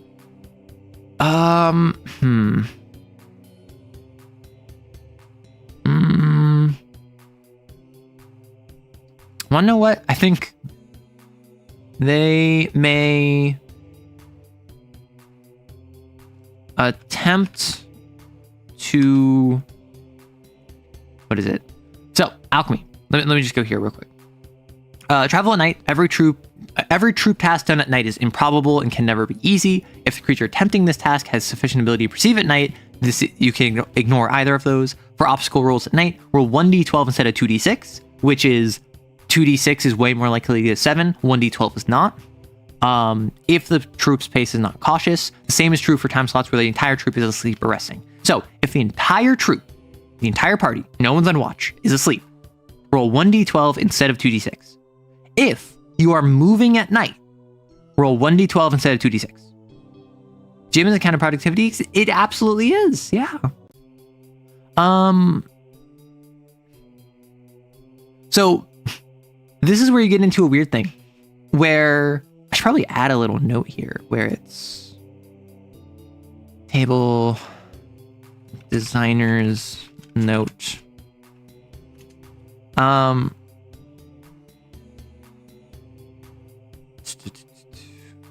like, if a creature attempts a troop task at night in a region where they are a native to or that they have been before, and they have been before, it is assumed they will be able to overcome, or so, I can just do this. The same is true if they are a native to the region and or have been in the area before. Right, so that's just kind of like clarifying that, yes, you can ignore the penalties from it being night if you're a resident of the area. And the reason I want that to be the case, I want your region. I want you to be the expert of a specific region that you're a part of. I want you to have the home field advantage. I want you to feel like, oh, I'm in the tundra. That matters, right? You're also working on TTRPGs while you listen to me? Nice. Oh, model broke. Sorry. Extended question in chat. How do I deal with when my GM likes my character way more than I do? I've accidentally gone with something that doesn't suit my playstyle. You tell your GM, hey, I want to change my character. And they're like, what? No, your character's fine. Be like, no, I want to change my character because I'm not having fun. Yeah, like, you should probably talk to the GM about the situation, not like the playstyle and wanting to change the character. This could even become an NPC. I wouldn't even say give it to the GM. I would just say like, hey, can I like swap my class? Can I change what abilities I have access to? Can I reallocate my skills? I'm not having as much fun as I thought I would. And then I would also say, before you do that, consider why are you not having fun? Is it the mechanics? Is it how the character is interfacing with NPCs? Is it how the other players are treating your character? Like, is it something that would be fixed by swapping from being a fighter to a paladin? Or is it something where, no, I think this character doesn't fit the vibe of the group. And I think this character needs to be sunset so I can play something that fits the group better, right? Have your character jump off a cliff in-game power move. See, if the GM likes you enough, they'll say you can flap your arms really hard and fly if you get a nat 20, and then they'll roll behind the scene and be like, it's crazy. You got a 20. How'd you survive? Hi, Arrow. What sort of game is this TTRPG you're developing now, if you don't mind me asking? I haven't seen this one yet. Oh, you're fine. So this is, imagine the Spore creature stage into the Spore tribal stage. It is a system where you build a species on this world where magic is fading and evolution is trying to catch up. You create a species of creatures that don't have a digestive tract. So you have an organ that allows you to digest food for you. But magic is fading, so you're going to lose that organ. So you, over the course of the game, are trying to rapidly evolve to try and get to the point where you can deal with the fact that you're going to lose this organ. Similarly, it is Stone Age technology. So this is before writing. This is on the early side of like cartography, and there are no roads between villages. Like a fire is a new invention. Bronze is not widespread yet. So this is a system and setting that capitalizes on the fantasy of both building a species and guiding it towards the future, while simultaneously allowing you as an individual of that species to go off and explore an unknown and dangerous world. So it is a very exploration-oriented game. I would say out of exploration, roleplay, and combat, exploration is like 2/3 of this, and roleplaying is like 1/3. This is not a combat system. This is a system where combat is resolved identically to obstacles. Enemies are just trees that you have to overcome, and they deal damage to you in the same way that failing to climb a mountain deals damage to you. This is a system that is meant to prioritize exploration and like cultural development, I would say. Question, aren't hunters and gatherers kind of redundant since gatherers can find ether and hunters can gather both food and ether? That is a phrasing issue. Absolutely. So enough food / or consumable ether. The goal of the gatherer is that they can find ether, which amount of pure ether. So that is a good point. In this world, there's something called the Rift. The Rift is this bleeding scar filling the world with ether, filling the world with magic, with mana, whatever, and it is closing. Ether is this magic that is coming from the Rift, and it is going to go away eventually. So, ether simultaneously is magic mana. It is, you touch it and you can like get magic powers and you can make alchemy with it, while simultaneously also being something that just permeates everything. And if you have an ether organ, you don't need to have a stomach to digest meat. You can just kill something and consume its ether. So there is a distinction between ether that you just eat from like food and pure ether, which is used in magic. The goal of the gatherer is to get pure ether for alchemy and for healing. Because like you can use pure ether to heal. That is a phrasal distinction. That is a good point to bring up. Closed out and back and stream is much better. Nice. So are we playing multiple generations of a species, or are we trying to rapidly mutate an esophagus and mouth? Both. You are playing a single species that whenever the rift tree closes, so whenever the talisman, whenever the clock for the rift tree closes, everyone levels up. They evolve their species. They spend all of their XP. They literally are like, as the rift tree closes, ether kind of like blasts across the world momentarily. Everything changes for a second. And you might spend your experience points. I can literally grab this now. You can spend your experience points to be like, hey, I want to get tentacles. I want to get wings. I want to get a tongue. I want to get hands. And you can spend experience points when you have this like distorting burst of ether on adaptations. Which, let me grab right here. Sorry, I'm grabbing it from my doc.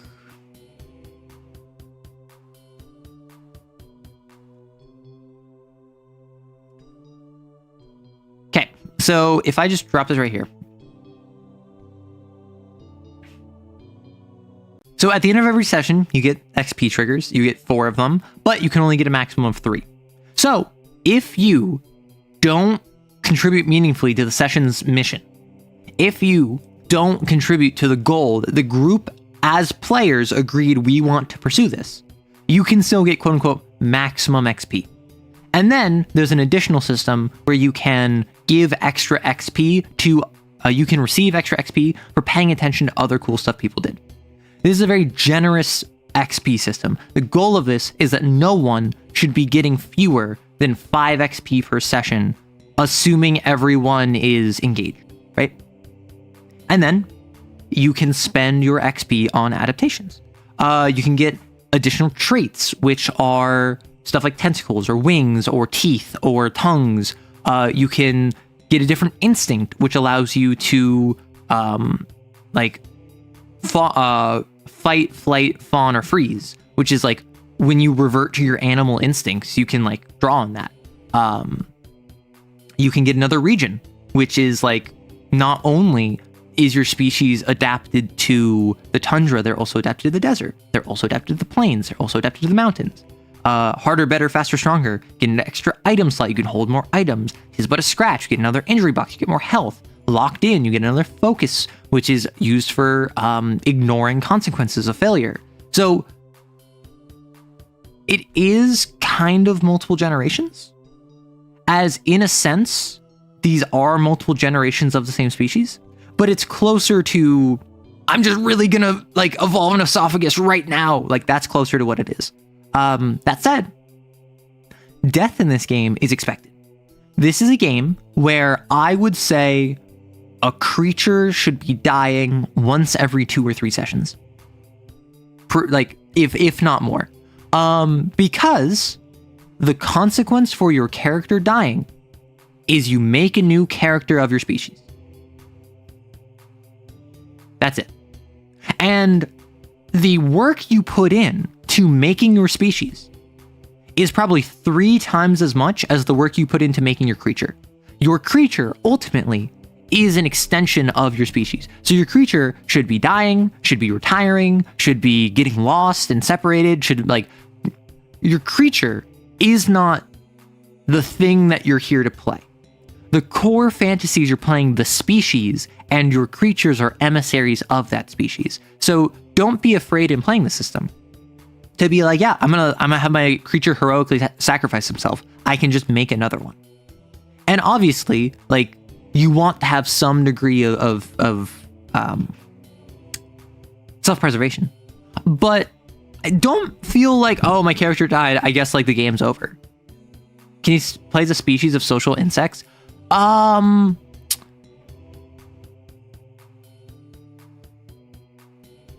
Mechanically, no. Flavorfully, yes.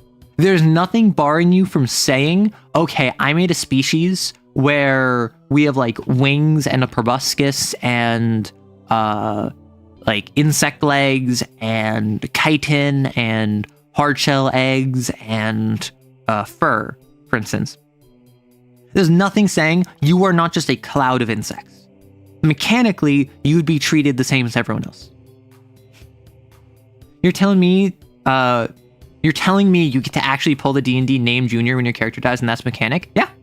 Like the way this works is that when your character dies, let me pull up what I wrote. Death.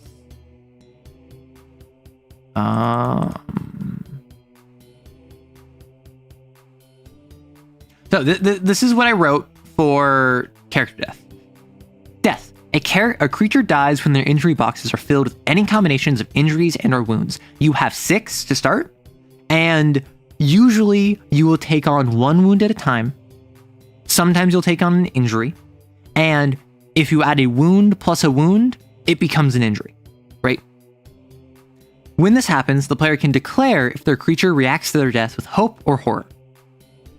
If you describe with hope, they describe what goal they want to accomplish. They may attempt a task plus an additional number equal to their maximum focus, which starts at 1. Gain a bonus to each check that aligns with their stated goal. They describe what inspired hope in their creature at the end, such as through a monologue. They die. Or if you respond with horror, they describe what motivates them to struggle until the end. They lose all focus and go feral. They may attempt an additional task plus an additional task for every wound they take. So basically, if I died because I had 3 injuries, 3 wounds, I can take 3 more wounds and 3 more actions. They collapse when their injury boxes are filled with injuries. They described what inspired horror in their creature at the end, exclusively via narration. They die. Once a creature dies, the player is encouraged to make a new one at the end of the scene or session. This might be the same species, another player's species, or a new one altogether. Hey, you came from a short, what are we up to? Yes, we are currently working on a TTRPG that I'm making, and we're talking about just various mechanics like what happens when your creature dies, because this is a game where it is a Stone Age technology level in a world where magic is fading, and you play as an entire species. But at any given time, you're playing a representative of that species.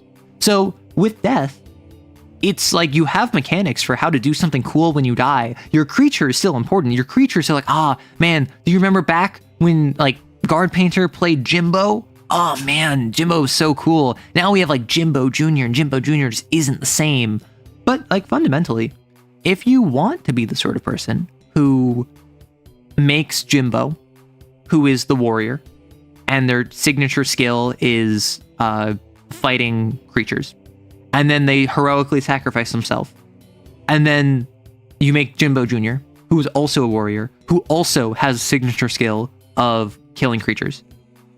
Like, I'm not gonna stop you. Like, that's if that's fun for you, sure, but what happens if they change to a new species? The adaptations or XP they invested in their old species transfer? Nope. So if you... The way this works is that if you play your species... This is actually from my... This is the quick start section. Let me go to the full section. Yeah. So this, like, what I did is that, if you remember from Synthop, one of my other TTRPGs, I love having a quick start, which is just like as literally as short as I can make it. Here's all of the core rules. So like that is just the truncated, like, hey, I want to reference, wait, how does death work again? Hope, horror, you die, you make a new character, right? So if I do this, new life. The world of the Neolithic is brutal. Death is common, but equally so is life. At the end of the scene or session where your creature died, describe one funerary rite your species performs. This might be a burial, burnings or offerings, consumption of remains, or funerary games. If your fellow creatures enact this funerary rite, even a truncated version, you gain 1 XP as if you had survived the session. So remember that XP trigger for surviving the session? If you create a funerary, if you come up with a funerary rite that your fellow players actually do, you get XP as if you had survived, but your character's obviously still dead. Then, create a new creature. This can be of the same species, or another player species, or an entirely new species. Make sure to check with your GM and other players to ensure whichever species you choose fits the game you're playing. If creating a new species, it is the same number of XP as your previous species did, and an amount of ether organs equal to the creature with the fewest number. Spend your XP immediately. So, the reason I specify ether organs, if Ren and Pogsathoth are players, Ren, and then also B, you're a player, Ren, your creature dies, and you spent XP evolution points on your species to get more ether organs, to kind of like fight the fading magic of the world. And you have 4 of them. But Pogsathoth and B each have 3. Even though you spent XP in order to increase your number of ether organs, you would have 3. But there's nothing stopping you from spending more XP on your new species again to get a different extra ether organ. Does that make sense? funerary rite, put me in a wagon and crash me into the mayor's house. You could say that, and like, that'd be part of your creature's culture. That's part of the species. When creating a new creature, your GM may allow you to take on a number of stories up to the number of times the rift closure tree is completed. If they do, you can ignore the prerequisites for the special selection. Similarly, your GM may allow you to begin with additional items if you evolve more item slots. Stories are a mechanic which is a progression. You know how whenever the rift closure tree closes or completes, you know how when the rift closure tree completes, you can spend XP in order to get adaptations for your species? Well, in addition to that, you can also pick up stories, and stories are actually not related to your species. They're related to your specific creature. So, stories, after spending XP on adaptations on the rift closure tree completes, each player can choose one story that they feel their creature's, that should be creature, not character, experience over the course of their adventures. Each has a prerequisite that the creature must meet before taking it, which the GM must approve. Each creature can only take each story once. The idea being, you are telling stories. You are recounting and gaining renown as you go out on an adventure. And so each creature has their own number of stories. Each creature has stories associated with them based on the exploits you do. And literally, you have to meet prerequisites in order to get them. So, never tell me the odds. Succeed at least 3 tasks that didn't align with your title. Your title is like your job, is your duty, is the thing you're experienced in. And you have a defining task with it. If you are a warrior and your defining task is fighting creatures, you specialize in fighting other sentient creatures, and you are a warrior. So anything that being a warrior would help in, you get better rolls at. So write down 2 more defining tasks under your title. You can alter your title's name and or description to better fit your creature's skill set, but you can only roll 2d6 when attempting your title's defining tasks, even for possible checks. Normally, if I'm a warrior and I'm trying to intimidate someone, I can justify, hey, I'm a warrior. Warriors are intimidating. I should be able to roll 2d6 by intimidating this person. And the GM says, yeah, absolutely. Instead of rolling 1d12, you will roll 2d6. At a 7+ is a success, right? So it's a situation where by leveraging the fact you're a warrior, you can get that 2d6, which helps you roll way better. That said, with Never Tell Me the Odds, a story that you pick up, you succeeded at least 3 tasks that had nothing to do with being a warrior. And so you're not really a warrior, are you? You're something different. And you change your title to better fit your skill set, and you're much more narrow in your scope. So maybe instead of being a warrior who has fighting creatures, you become a bounty hunter that specializes in fighting creatures, tracking, and perception, right? So now you're no longer have the renown of being a warrior. You no longer have the generalized skill set of being a warrior. But the thing about your defining task is if something is improbable, if something is so difficult that other people would have no chance of ever rolling 2d6, you can still do it. So you narrow your focus at the cost of cutting off the more broad aspects of your title. And that's what every story is. Every story is you get one good thing, you have a minor bad thing related to that. And all the stories have a requirement. So your creature will get more narrow and nuanced and specific than your species.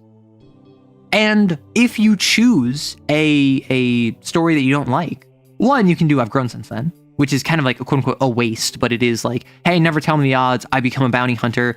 And then you're like, well, I actually didn't like that mechanically, so I'm going to choose I've grown since then. I lose the mechanics behind Never Tell Me the Odds, but narratively, your creature still had Never Tell Me the Odds and became a bounty hunter, right?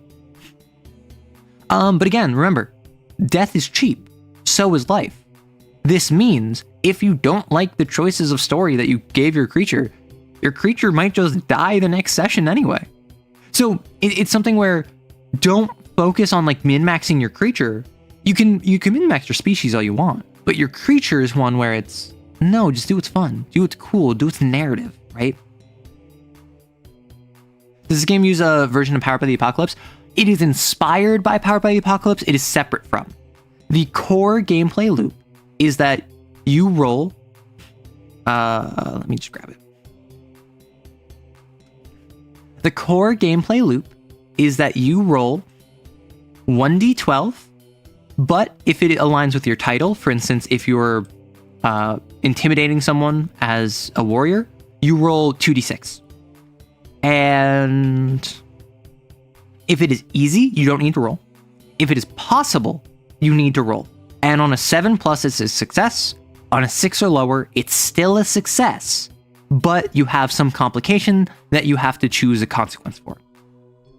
And then for improbable, it still requires a check. On a 7+, it is as if you got a 6 or lower on a possible check, and a 6 or lower on improbable means you fail.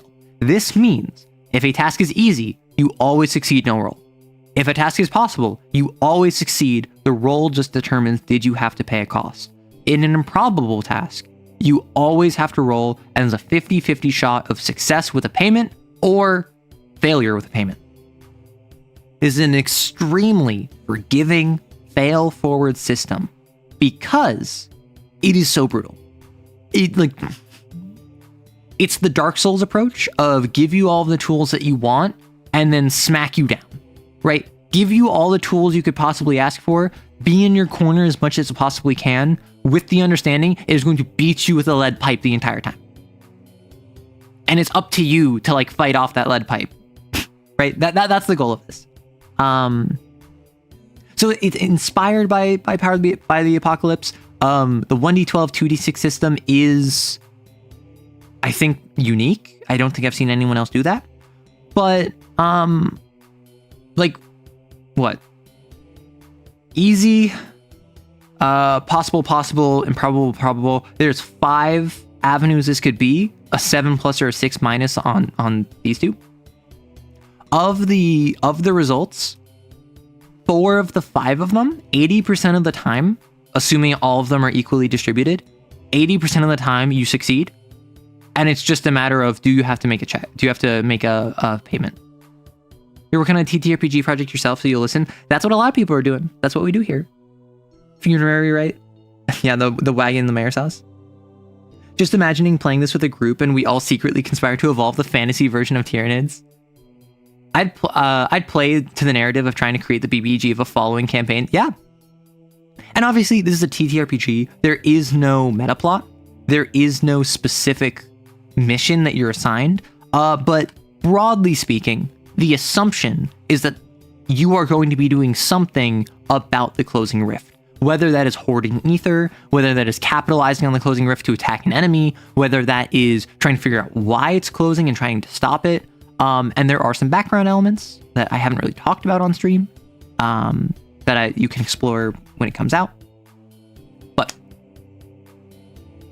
Alchemist. Each passive time slot in exploration. An alchemist may attempt a troop task to construct something or assist another alchemist. They may attempt to... what is this called? Making an elixir? They may attempt to make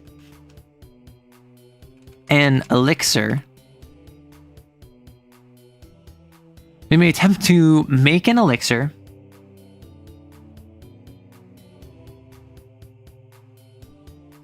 So let's walk through making an elixir before we talk about the alchemist. Alchemy. Different creatures may utilize ether in order to create elixirs. Each elixir is made up of a base, an enhancement, and a series of ingredients to impart an effect. They are crafted in a certain catalyst following cooking instructions. An elixir's base determines the form it takes and how to imbibe it. Water is often used as a means to make consumable potions, whereas flour may be used to create solid elixirs that are eaten, or oil may be used to create elixir tonics and ointments applied to the body. Common bases are water, flour, oil, kindling, bitters, willoughbys. Sorry, I need one more moment.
Really?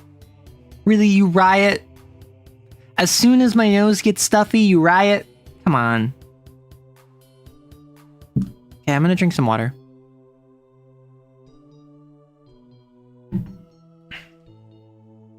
You just kind of took the rift closing for a perspective of being a relatively rapid change in an environment you have to adapt to. Didn't really think about it interacting with it. Yeah, so, like, the stereotypical... So, in the same way that a fighter, a wizard, a rogue, and a cleric going into a dungeon in order to, like, slay a dragon for a nearby king is stereotypical D&D.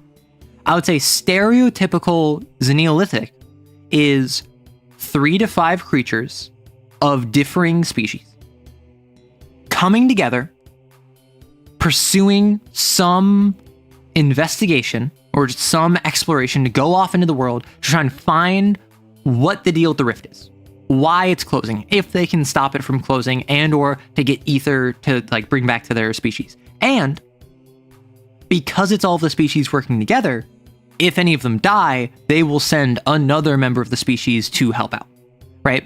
So that kind of handily solves the how are you replacing people? Why are all of you working together? All of you do have a communal goal because, as far as you're concerned, rift closing is the end of the world, right?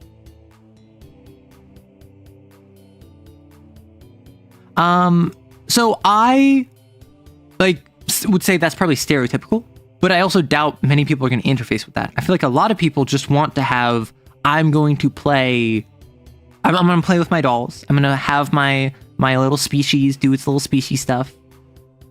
Is the rift a tangible region / biome?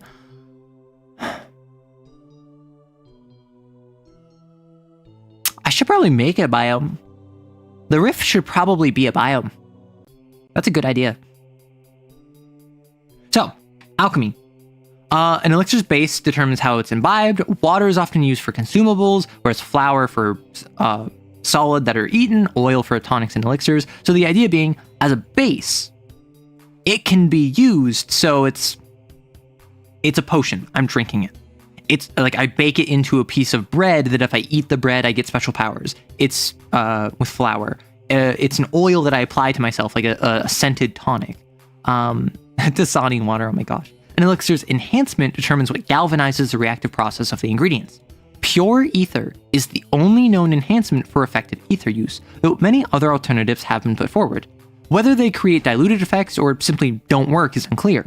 Pure ether always requires being taken straight from a source of ether directly or being stored in a closed, ether-proof container. Which is why, when you're traveling, having a gatherer that can go out to get you ether is really important if you want to do alchemy, because you either need it straight from the source or stored properly, which not everything can store pure ether properly. But common alternatives that people use instead of pure ether, if they can't access it, gold, blood, and then pollen from one of the plants in one of the biomes. An elixir's ingredients are what provide the effects. It's unclear what causes an ingredient to possess certain effects, though it's clear that ingredients may intermingle and change one another's impact on the elixir. Trial and error are the most effective teachers. So like diced mushrooms, mashed fruit, ground teeth, powdered stone, boiled fur, like weird esoteric stuff that just like, who knows what can go into a potion, into an elixir. A catalyst is a physical instrument to cook it. There are a variety of catalysts, most often tied to the base used. A cauldron will use water, an oven uses flour, a pan uses oil, and a still uses alcohol. Each catalyst broadly accomplishes one particular task, with multiple often being required for complex elixirs. So like a cauldron, oven, pan, still, pipe. And the preparations are the instructions on how to actually use it. A catalyst always has between 1 to 3 preparations that must always be done for the entire process of making the elixir. Each catalyst always requires the same preparations regardless of elixir being made. So, an individual cauldron might have the preparations stir over heat, soak through a sieve, and prepare only at night. So if I want to make a potion of flying, or if I want to make a poison, or if I want to make a draught of stone skin, all of these, I always, in that same cauldron, have to stir over heat, soak the ingredients through a sieve, and prepare only at night.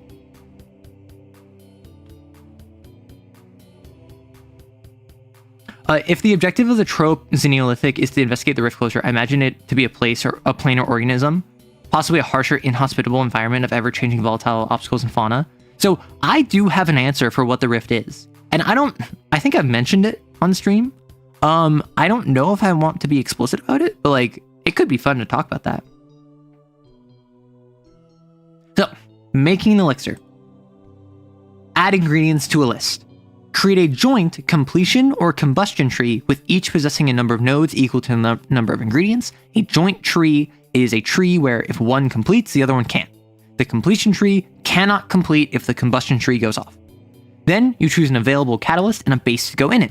Add a number of nodes to the combustion tree equal to the catalyst durability. So if you have a very durable cauldron or a very durable oven, that will help you not combust faster. Like, it will help you not combust. Add the enhancements to the base. Using pure ether that was not properly stored increments the combustion tree by 1. Using alternatives will likely cause a fizzle. Add any number of ingredients explaining what you intend for them to do and why they will work. Every ingredient increments the completion tree by 1.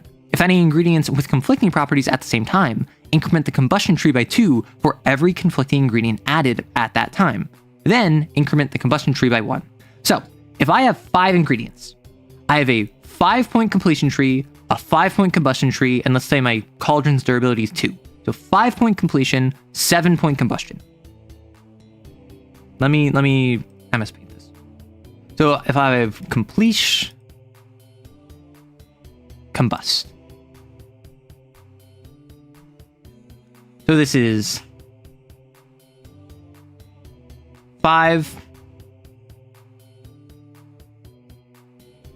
7, right?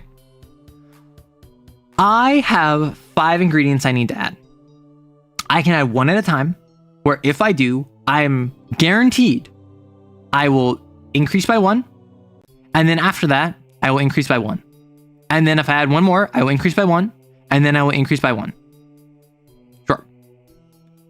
However, if I add in multiple at once, I have the chance where if I add in 2 at once and they conflict with one another, I add in one that gives heat resistance, one that gives cold resistance. Those conflict with one another. I would increase it by 2 for each thing I add in together. So I'd increase by 4. And then after that, I would automatically increment it by 1. It blows up, it combusts. Oh no. So the idea is that you can just throw them all in together, but that is dangerous. Now, why would you ever not increment it by 1? That's my question. Why would you ever not just add one ingredient at a time without any regard for tossing all of them in together? Do we have any idea for that? Time? I'm thinking time too, but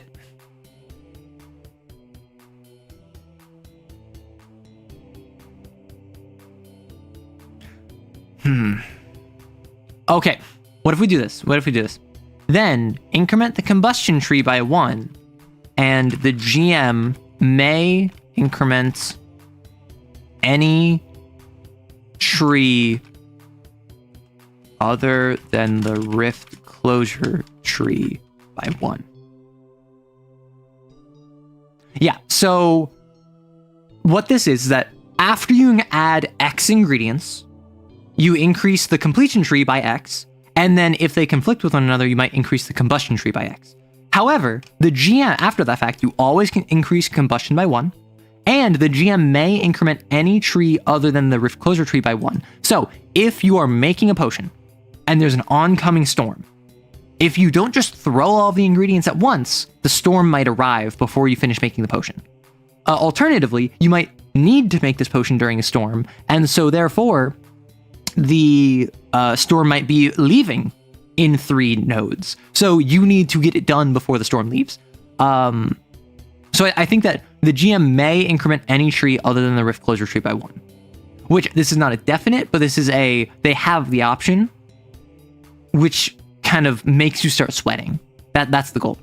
And then once the completion tree is complete, assuming it didn't combust, you make a check. Any catalyst used counts as an item to grant bonuses. You then gain a number of uses of the elixir equal to your successes rolled. Remember, you roll 2d6 if it's part of your title, otherwise it's 1d12.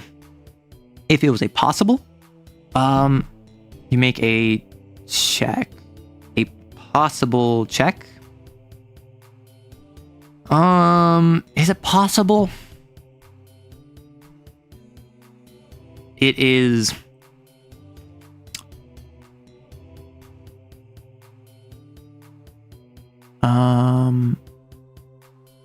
This check... no, it can be easy.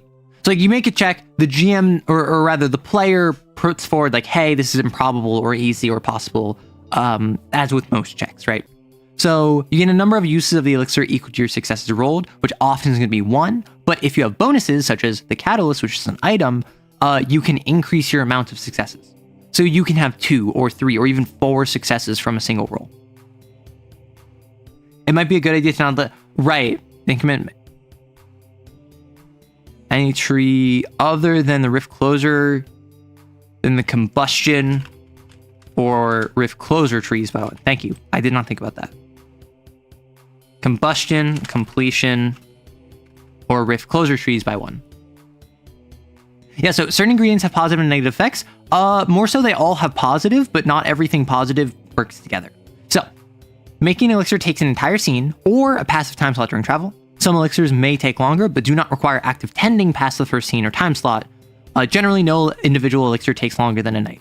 If you have made the exact same elixir before using all of the same ingredients and in the same catalyst, or are actively being guided by a creature who has, you may automatically complete the completion tree at the GM's discretion.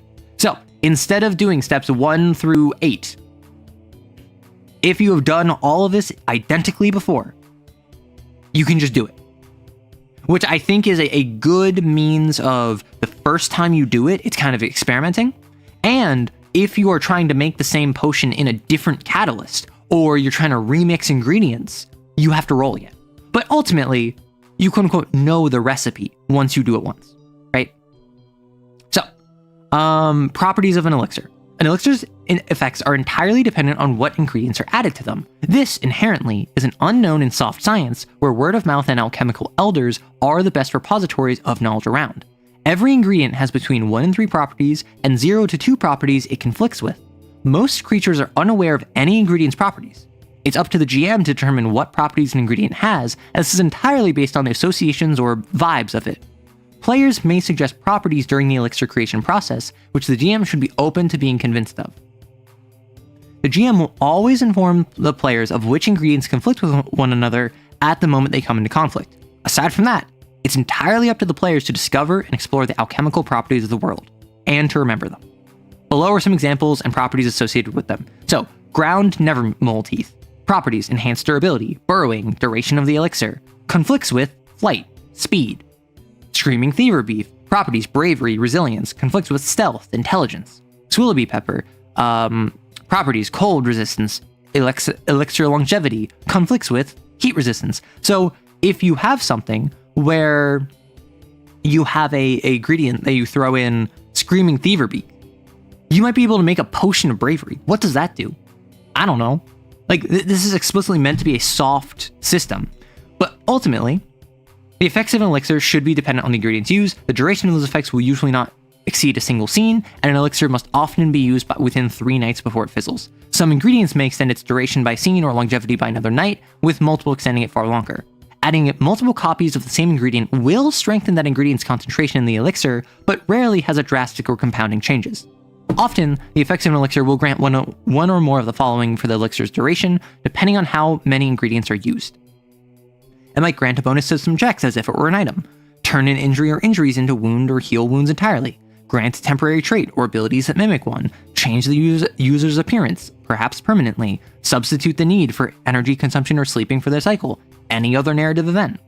And, like, this is basically just signposting, like, hey, this is not, I add in ingredient X and ingredient Y and get out result Z.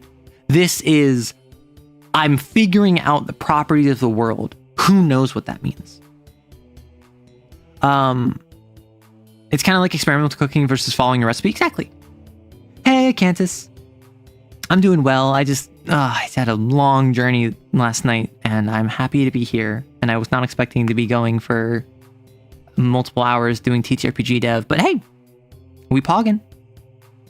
Alchemy system? This seems interesting. This feels like something you see in Cultist Simulator. So this is in my Stone Age TTRPG. So the goal is that you can't write things down. Is that there is no information network. There is no like spells you can cast. It's literally just like toss stuff in a cauldron, bake stuff into a pie, like coat this in oil and like crumble it down into a powder that you then like apply to your tongue. Like I want it to be weird, esoteric mysticism and untempered alchemy rather than like a proper magic system, right? So obviously, let's add designer note. Designer's note. The extent to which elixirs can impact the game is entirely dependent on the game you are playing. In some groups, elixirs might function like potions, like healing potions, without any obvious downsides or drawbacks. Without any obvious downsides and an ease of production.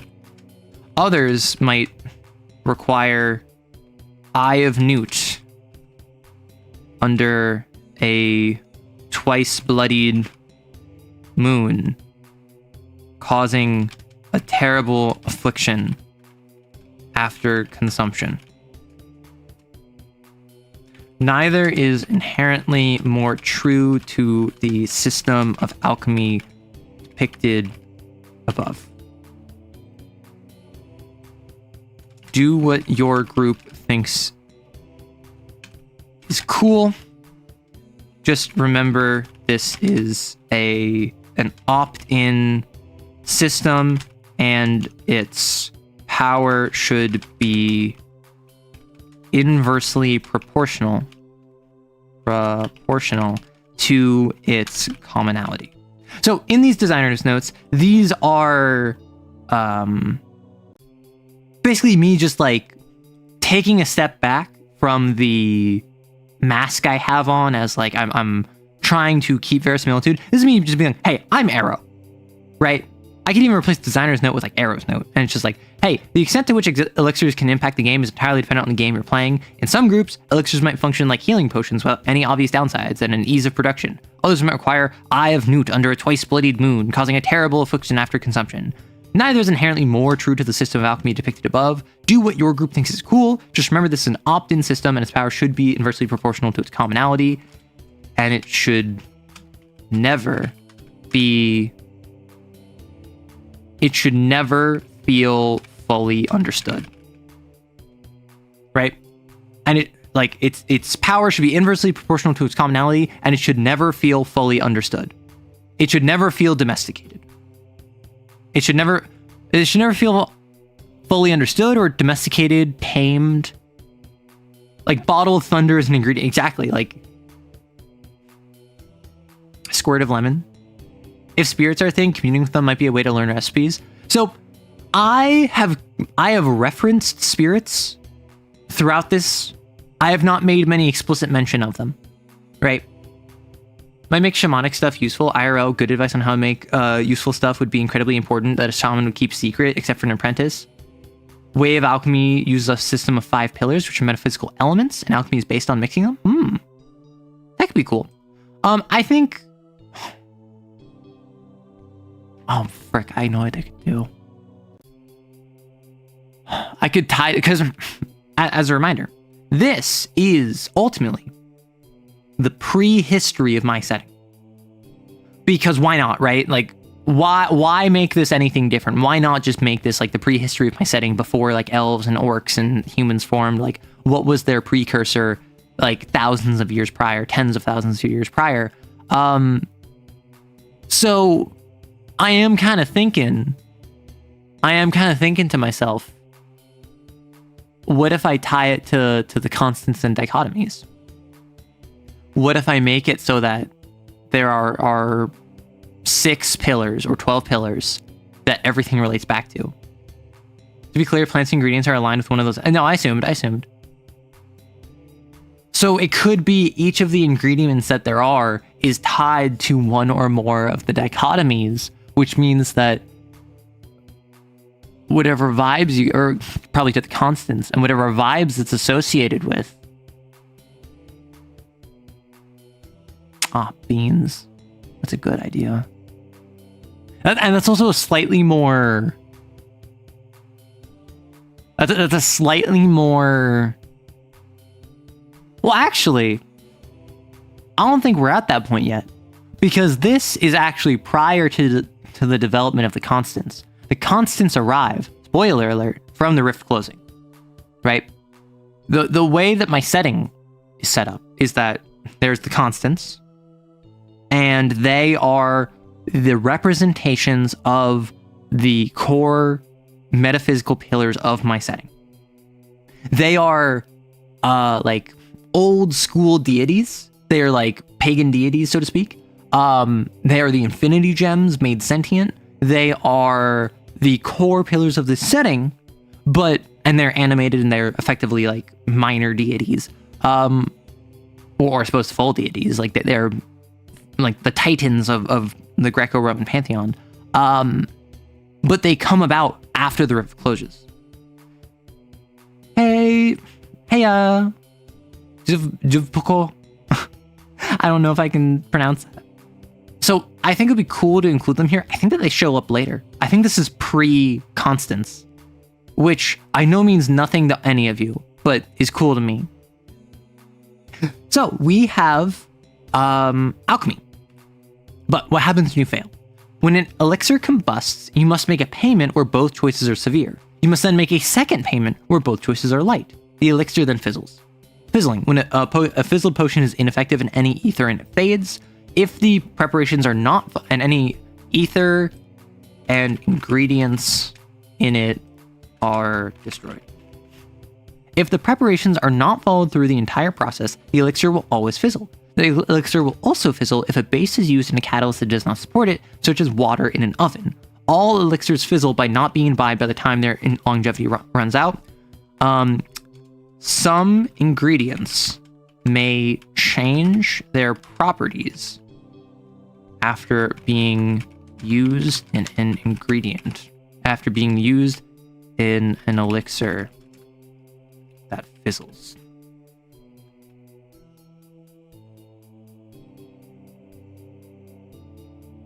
Right? Because then you have the idea of like, okay, in order to get the most power of these diced mushrooms, I need to make them in a potion that fizzles, so that they basically like absorb ambient ether, and then I fish out the diced mushrooms that now have ether infused in them, and I use them in an oil that I can apply to myself, and then suddenly I can get my real elixir that I want to doing, right? I think that's interesting. The principles can still form even before they became incarnated. That's true, but I like the idea of, despite how inherently chaotic they are effectively order.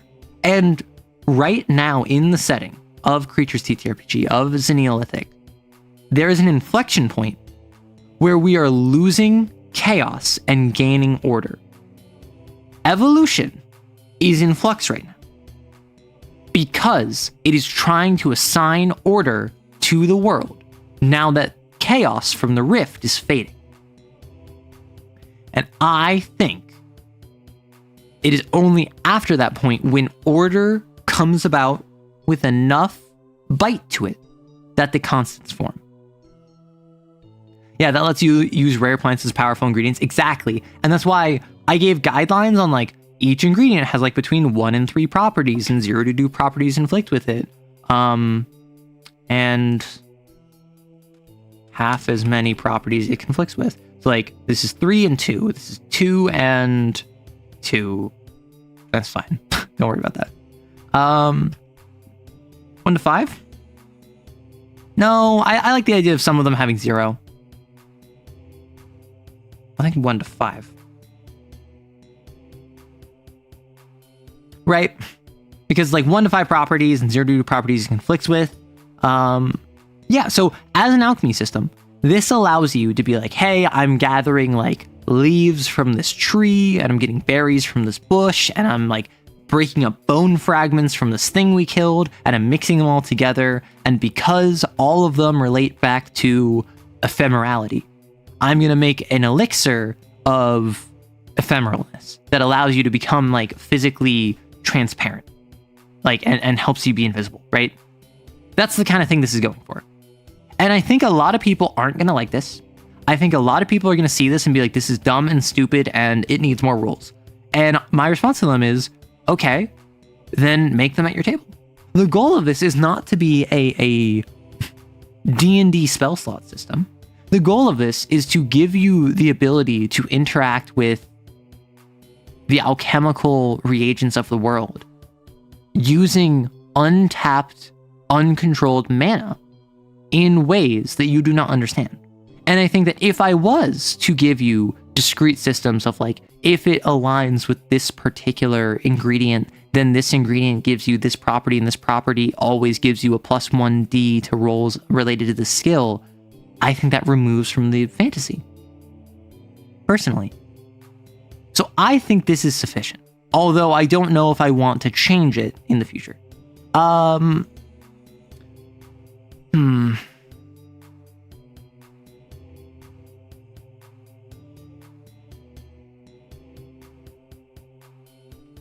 The eye of the sinner under a twice bloodied moon, under twice bloodied moons, because there are 2 moons.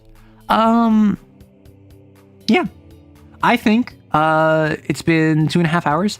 I have gotten not much done, but I also yapped a whole bunch, and that was a goal. What's a media you want to be a game of some kind but isn't one? Like an example of anything made by Glitz Productions. Me, I want a Dark Crystal game.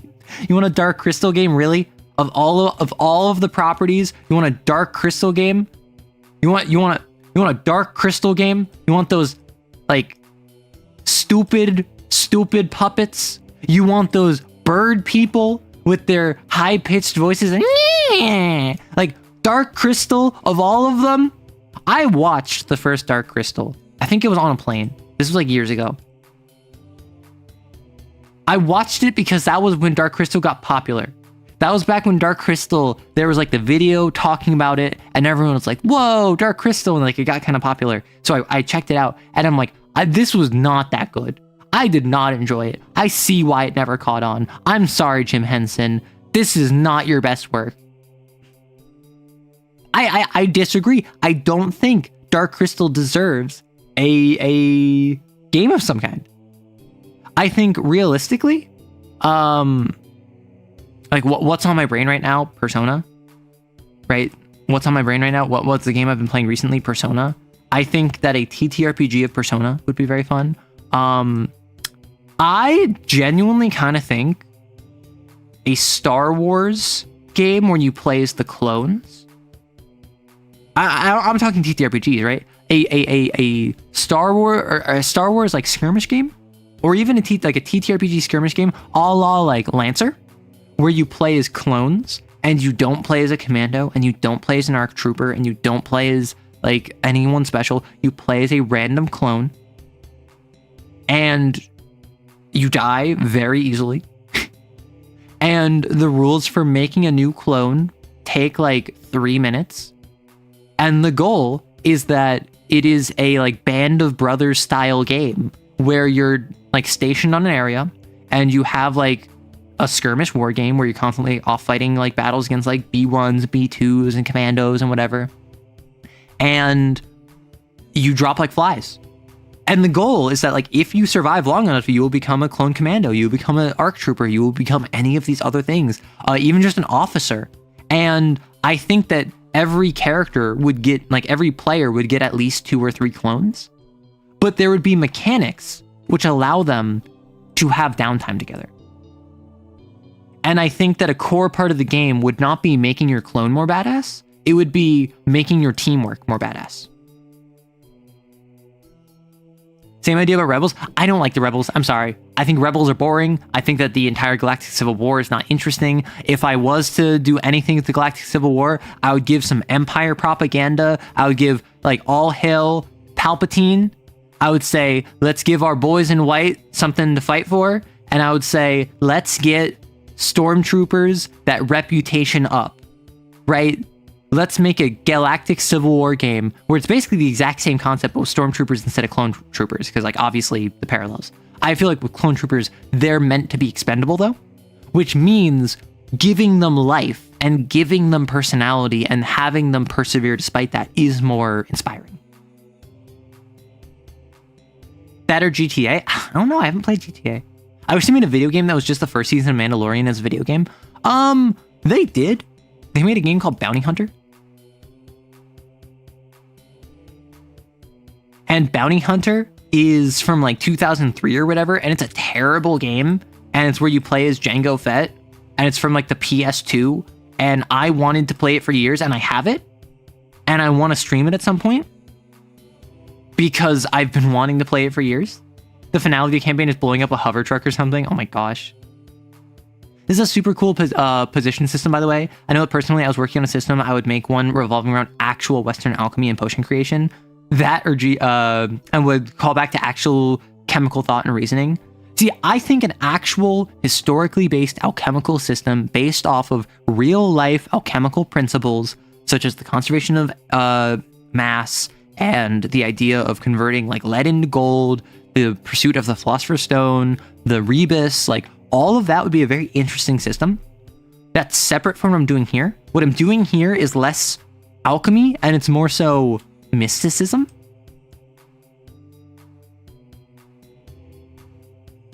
But I feel like mysticism has an implication behind it connotatively that it is not true and or you are to look at it with skepticism. Whereas alchemy, despite being not true and also should be looked at with skepticism, is seen as more legitimate for whatever reason. And it may be like an East-West thing. It may be the Western perception of alchemy as a Western construct is seen more as a extant line of science rather than the complete pursuit of vanity that it was. Whereas like Eastern mysticism and native mysticism is this weird thing that is completely unrelated to science and is all hogwash. I feel as though connotatively they have that separation there, regardless of the fact that, well, neither of them is based on scientific fact, right? At least not to the same extent of like modern medicine. I know, but I mean, like, you know what Din Djarin gets payment in the form of Beskar ingot? Oh, okay. No, so I feel you. So like you play as a wanderer where you are searching for stuff like, I want to make a full suit of Beskar. You are searching for stuff like, I'm doing odd jobs as a way of pursuing honor for my like house and clan. Mysticism is very interesting since I unfortunately know very little about it. It's so incredibly awesome. Dead by Daylight is a PvP TTRPG.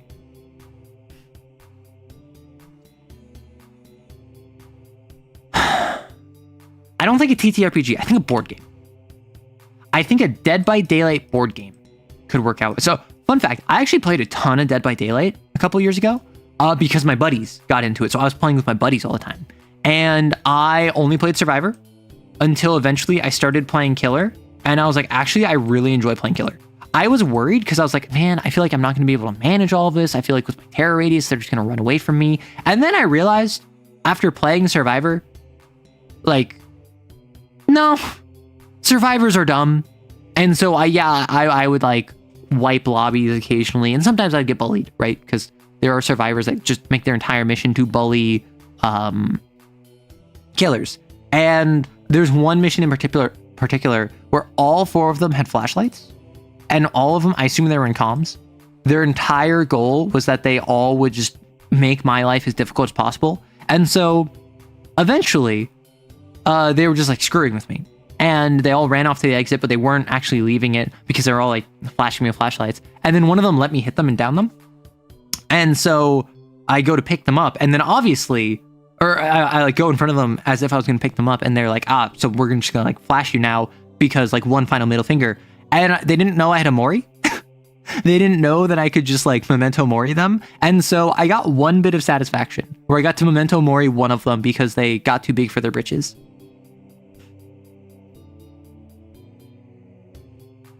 Take some notes from House on the Hill. I do love Betrayal at House on the Hill. And I think a asymmetric board game where one player cannot see the board and there is a series of zones, right? Like this would be unrelated to Betrayal at House on the Hill, but like I feel like a series of zones, right? Where maybe in each of these circular ones, there's a generator. And in each of these square ones, there's just kind of like a transitory node. And the killer starts in one of these. All of the killers start, all of the survivors start in another. And the goal would be they have to go to each one and they have to like roll a number of dice or they have to spend a number of actions. And the killer can't see the board, right? The killer can't see the board. They say, okay, I'm in the center. I'm going to go over to this generator here. And then all of the players have a chance to either like hide, and if they fail their roll, then they get spotted. Or if they succeed their roll, then they're hidden.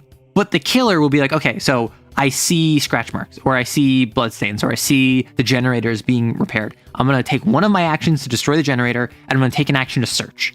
And then you can search, just like make a roll, and then you compare it to the survivors, and if you find them, you found them. But the players can be like, I play a locker card that allows me to hide in the locker. And then the killer says, well, I have a perk that allows me to ignore one locker card per turn. Like, that's the kind of thing I could see you doing very easily.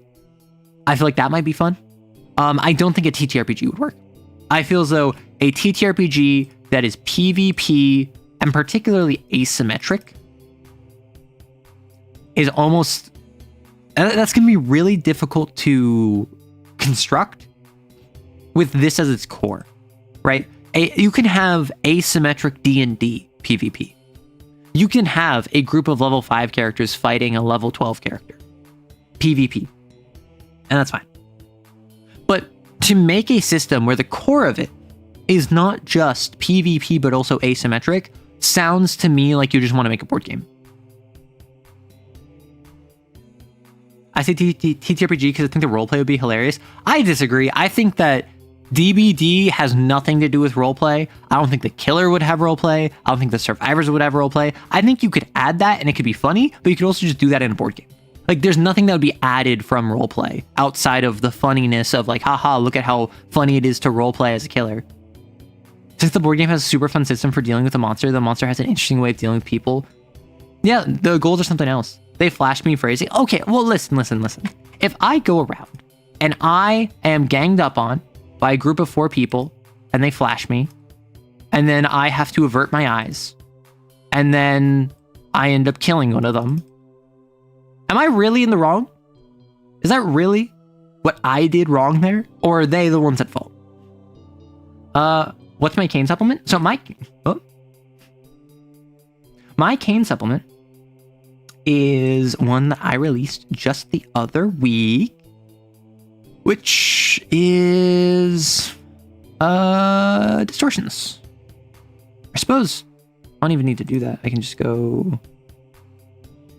Let's paint. I can just open up the download exe that I have. My cane supplement is Distortions. It is inspired by Persona as well as Wraith the Oblivion, and it is a system where you can fight something called a distortion. It is a manifestation of your true self, your Jungian shadow, your Freudian id. It manifests on a hunt with an existing sin, and it tries to interfere with you on your hunt. And you have to slay it or spare it. And if you spare it, you get a benefit where you can come back from being an imago once, maybe. And if you slay it, then you just slay it and you get money. You get script either way, but it's basically a mini boss that can show up in other hunts. And its main goal is to push character development and to force revelations. So it's like it has some unique domains that it has based on the blasphemies of the XO it spawns from. It has a domain from whatever sin the character thinks they're going to turn into. It has the ability to take over the psyche of its host and basically supplant them. And it's just a quick like 30-page supplement about like one specific mini boss and the mechanics surrounding it. And it has a little bit of lore about my setting thrown into it, about my cane setting. So yeah. Okay, Sonic or Mario TTRPG? I never got into Sonic. I think a Mario TTRPG would suck. I'm not gonna lie. Like, with all due respect, a lot of the games you're putting forward, I don't think are good TTRPGs. I think that they're good games. I think that they're good at mechanics and get like a Call of Duty TTRPG would suck because the point of playing Call of Duty is the gunplay. Yeah, it has a plot, and I'm sure that if I say like, oh, Makarov, no Russian, a lot of people are gonna go, whoa! But like, aside from that, broadly speaking, the goal of Call of Duty is to have good gun video game. The goal of Mario is to have good 2D platformer, good 3D platformer, maybe with interesting mechanics, but they are video games. That's like asking, to me, that's like asking, do you want a Tetris TTRPG? No. I want Tetris to remain Tetris because it's fun like that. Sonic Underground inspired with karaoke elements. Like, you could have a Sonic TTRPG, and I'm sure that you could have, like, based on the different anthropomorphic animals that they have, different abilities, and, like, you would have different speeds that you could run at or whatever. But, like, I don't know Sonic well enough to comment on that. And I feel as though the joy of Sonic is I run real fast. And while, yes, you could play a speedster, the joy of Sonic does not come from, like, cognitively knowing, like, oh, I'm running at Mach 2. It's from seeing how fast you're running on the screen. That is the joy of Sonic, is the flow state. And you cannot achieve that in a TTRPG. At least not to my understanding. Even running Ops and Tactical 6th edition and having a bunch of fun with it, but you'd be scared to implement PvP into your games because it can be very thorough and asymmetrical, and it works well if it's managed, but you're constantly stratting the line. Yeah, asymmetrical PvP would probably need to be managed very well. I mean, it does. And I think that more than anything, asymmetric PvP needs the more powerful side to be willing to play ball. And a lot of times, players don't want to play ball, players want to win, right? And I've actually gotten blowback by that in comments. I've gotten people in comments making assumptions about me or how I run based on my perception that players want to win. And like that's great for you. If you play in games where no one has the idea of, oh, I want to win this game, I just want to play the best TTRPG I can, all they want is for the entire group to have as much fun as they can, and they sacrifice their own quote unquote advancement for the sake of the rest of the group, like, hey, bully for you, I'm happy for you. That is under 10% of players in my experience. And not even like, oh, I'm one of the few. Like, no, I struggle with that. Fantastic players that I love playing with struggle with that. I'm sure I'm sure professional players that like Critical Role cast, D20 cast, they struggle with that. So I'm happy for you if your players are such angelic beings that they would never, insofar as try to min-max for the sheer fact of, oh, that goes against the spirit of the game. But like, the people I play with are humans, and humans get silly sometimes. And so they play a game and they get into game mode and they want to win the game. So they try to optimize for the game. And they might still roleplay and they might still be engaged with the narrative, but they might also, independent of that, also want to try to optimize and win. Okay. So it's something where, like, if you have a asymmetric game and one side is more powerful than the other, they have to be comfortable purposely losing. Because otherwise it's not a challenge, right? If one side is more powerful than the other, it is asymmetric. If they are equally powerful, it is not asymmetric. So one side has to be more powerful. And if one side is more powerful, they're gonna win, right? They have to do things to handicap themselves, to kneecap themselves. And that is what being a GM is, right? Being a GM is exactly that. Being a GM is, I am taking the CR19 dragon that could torch all of you in a single breath action, and I'm gonna have it monologue so that you can set up the arcane glyph that renders its power meaningless, so that you, instead of fighting a CR19 dragon, you convert it into equivalent of a CR7 young dragon, right? And then you have a fair fight.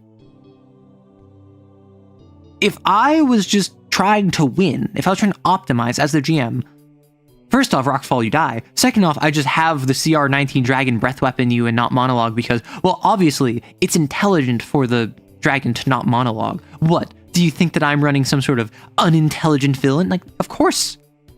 Of course. The players don't fight Vecna, god of lies and king of liches, expecting him to just, like, upcast disintegration ray to like his special 13th level spell slot and instantly kill all of them. They expect him to have some fatal flaw they can exploit because they're clever and play the underdog story. Like, 10% is generous if we're talking about people who are down for that even half the time. Listen, Can, according to my comments, oh man, I'm the minority here. Like, and obviously, like, I'm just complaining. I'm just being silly. I am sure that a lot of these people simply misinterpreted what I said and assumed I was saying that was virtuous, which is not the case. And this was also like a while ago, and it was only a couple people, so like it's not a big deal. It's not a drama or something, but it is silly. I find it very funny. Oh, here's a funny one, not serious, but a TTRPG where it's basically just isekai but monkey's paw.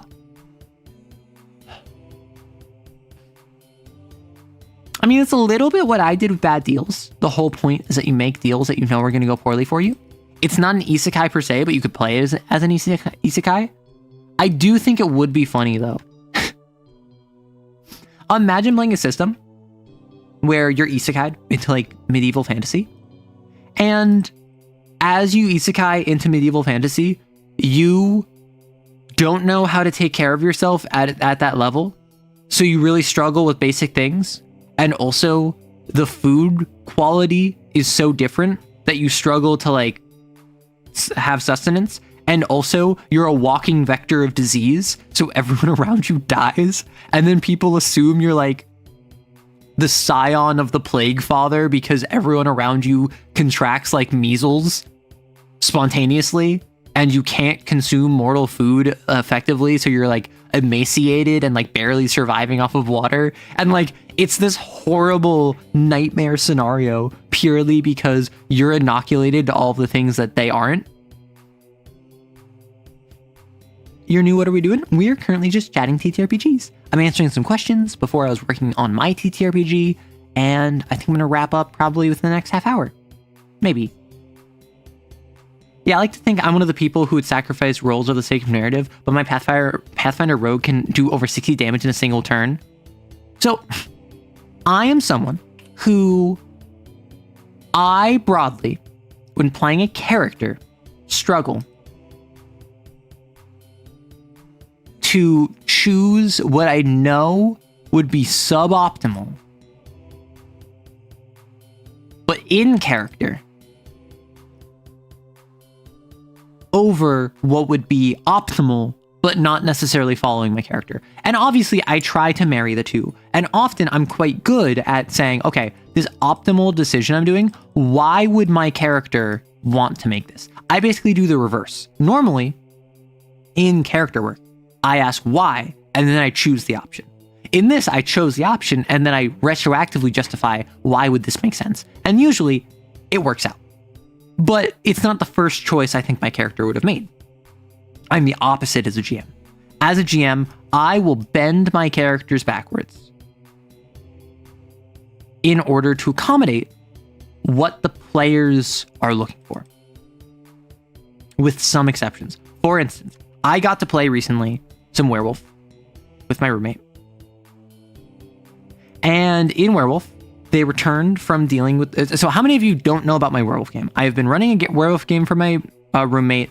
Last time I talked about it, they talked to some changelings, some fae in the woods, and they returned from that, and they didn't know how, like, in alliance they were. All they knew is that the other fae were not a problem right now. And I haven't been able to run Werewolf in a couple weeks. So we take Werewolf, and the werewolves, they all meet up in a big meeting. Player character, he is talking with his packmate. They're talking about like plans. They're setting stuff up. Like his packmate is trying to learn another gift from one of the other ragabashes they know.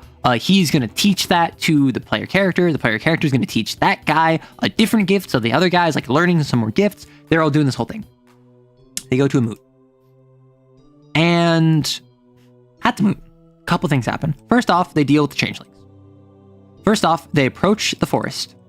They approach the forest that they're in, spirit that they have a pact with.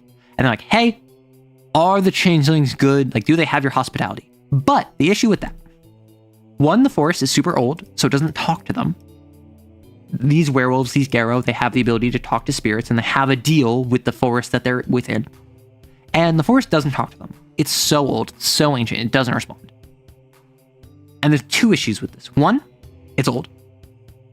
And two, the group agreed, the Sept agreed, we're going to ask the forest, do the changelings have your hospitality? And so they walk up and ask it, like, hey, like, they introduce themselves, and the leader of the Sept, one of the NPCs, one of the SPCs, Balanced Tongue, says, do the changelings have your hospitality, or do you want us to remove them? And the player character glares daggers at her because she is like, hey, let's ask the forest, like, do you want us to remove them? And if it says yes, we go remove them and we get points with the forest. And the player character is like, no, we don't need to start a new fight. We don't need to go and fight other like supernatural entities that we're already like neutral with. And then they agreed, only ask like, hey, do they have your hospitality? We're not going to ask a leading question. All we're going to ask is, do they have your hospitality? We'll go from there. And she adds in the, or do you want us to remove them? Which is like, pisses him off. They don't get a response. They think they might get a response. They think they might be onto something because there's this weird like hanging branch work that goes throughout, like hangs from the tree. And the biggest tree in the clearing, the biggest tree in the forest that they're aware of, has this weird like thing hanging from it, from a branch. And it's all of these branches, all of which are forked, and they're kind of like placed onto one another. They're all connected. And a little ladybug flies onto it, walks around, and winds up in the center. And then they ask a yes or no question. And the little ladybug walks up to one of these forks and takes a direction. They ask another yes or no question, and it walks towards one of these forks and takes a direction. And they realize the reason the forest has not been talking to them is because they haven't been listening. There's this weird, like, branch connectivity thing. There's this weird lattice of connected branches all, like, looping onto each other that a little ladybug flew onto and crawled around. And it stopped at each branch and only moved when they asked a question. And so they're like, we have no idea what this means, but we know this is communication. Pog. So They feel the changelings may or may not have the hospitality of the forest, but the forest does not want them removed at this moment. So they're like, cool, we're not going to deal with this. And then they start talking. One of the people talks about like, hey, we went and investigated this like series of arson attacks on the vampires that we think might have been like a werewolf. We went down and we spoke with a spirit. And the player had tried to do this before, where the player had tried speaking with spirits at the site of the arson attack, and the spirits were like, we can't tell you anything. Like, we're not allowed to tell you anything. It's not that we're not going to tell you anything, it's that we're not allowed to tell you anything. And they're like, weird. And so other SPCs, other Garo, went to the site of the arson attack. It was at the site of a sewer. And they went down into the sewer. And they spoke with, it's unclear what the spirit was. It might have been the spirit of the sewer. It might have been the sewer of the spirit of like the darkness down there. It might have been the spirit of the tunnel. They don't actually know what spirit it was, but it said, I can give you information about the ones that set the fire if you get the vampires to come back to me. And they're like, wait, what? And they're just like, hey, you want vampires in you? And the spirit's like, yes, I align well with their tastes, and I desire for them to return to me. And so the SPCs, the Garo, are just like, we won't take immediate aggressive action to stop them for the moment if you give us information. And the spirit was like, Pog. So the spirit gave them info on where the arsonists were. And the leader of the Sept, the one that like spoke out and was like, hey, do the changeling have your hospitality, or do you want us to remove them? Is like, well, now I have to like punish you. Because we just had a huge argument a couple months ago about people doing basically exactly what you did. About making a pact without warning anyone else. And then there's this huge argument. Everyone's arguing with the leader, and the leader's like, fine. So I'm going to punish you. It's going to be light, because this is not quite the same as what happened last time, but we need to be fair. I'm doing this to be fair to the people that did this before. This is not because I don't like you. This is because you did exactly what got punished before. Right? And then it's brought up that any of you who have been keeping up with this, Balanced is the leader, and Smoke is her second. They're part of the same pack, they're friends, they're really close, and Smoke reveals that he is going to leave the Sept and join a wandering pack and start wandering around with the other Septs in the area, leaving the Sept behind, at least for the moment. And Balance is like, no, you're not doing that. We need you here. And he's just like, this would be good for me. And she's like, yeah, well, we need you here. And he's just like, yeah, and I need to not be here. Because in fighting a Bane, he lost an arm. He got really self-conscious. He doesn't really have ties to the area anymore. He feels like he's not welcome anymore, even though he is. And he's in his brooding arc, and he is in a relationship with one of the Garo in the Wandering Pack. And he and she, and they both feel that it would be good for him to move around and venture out. And so Balance is like, okay, no.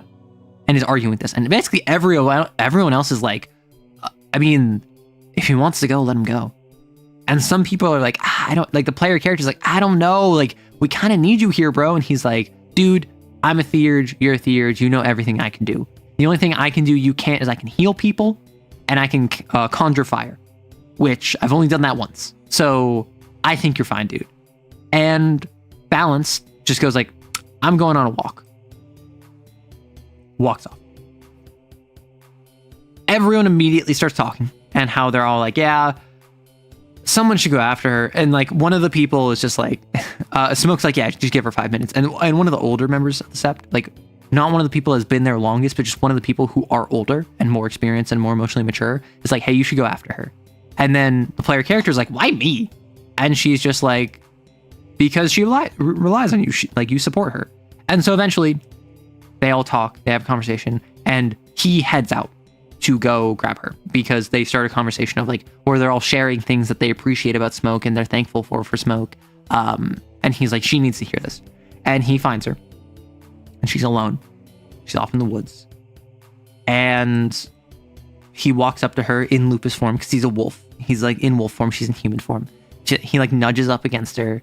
And she's just like brooding. She's sad. She's like frustrated at Smoke and the fact he's going to leave. And the character is just like, yo, like he needs this to be good for him. And she's just like, but I need him. Like everyone keeps leaving me. When I was 16, my best friend went to jail and I have not seen her since. When I was 19, my older brother died. Just earlier this year, the old leader of the Sept and a member of my pack, Tears, died. Smoke is leaving, not to mention everyone with the Wailing One, not to mention everyone who's died in the Sept thus far. Like, I keep losing people. And the player character is just like, it's not your fault. It's not you. Like you're not the problem here. And she goes, I know, people have been telling me that for years, but if it's not my fault, then I have to be cursed or something, right? And then like he's helping her through this, and she's just like when are you gonna leave me? And he's just like, no, I'm not gonna leave. Like, listen, you're stuck with me. Like, I'm here, you're here, we're all stuck here. And basically he's supporting her. She eventually is just like, hey, can I talk to Nash, which is like his human name? And he gets into human form. And like she leans on him, and they're talking, they're having conversation, and he's supporting her.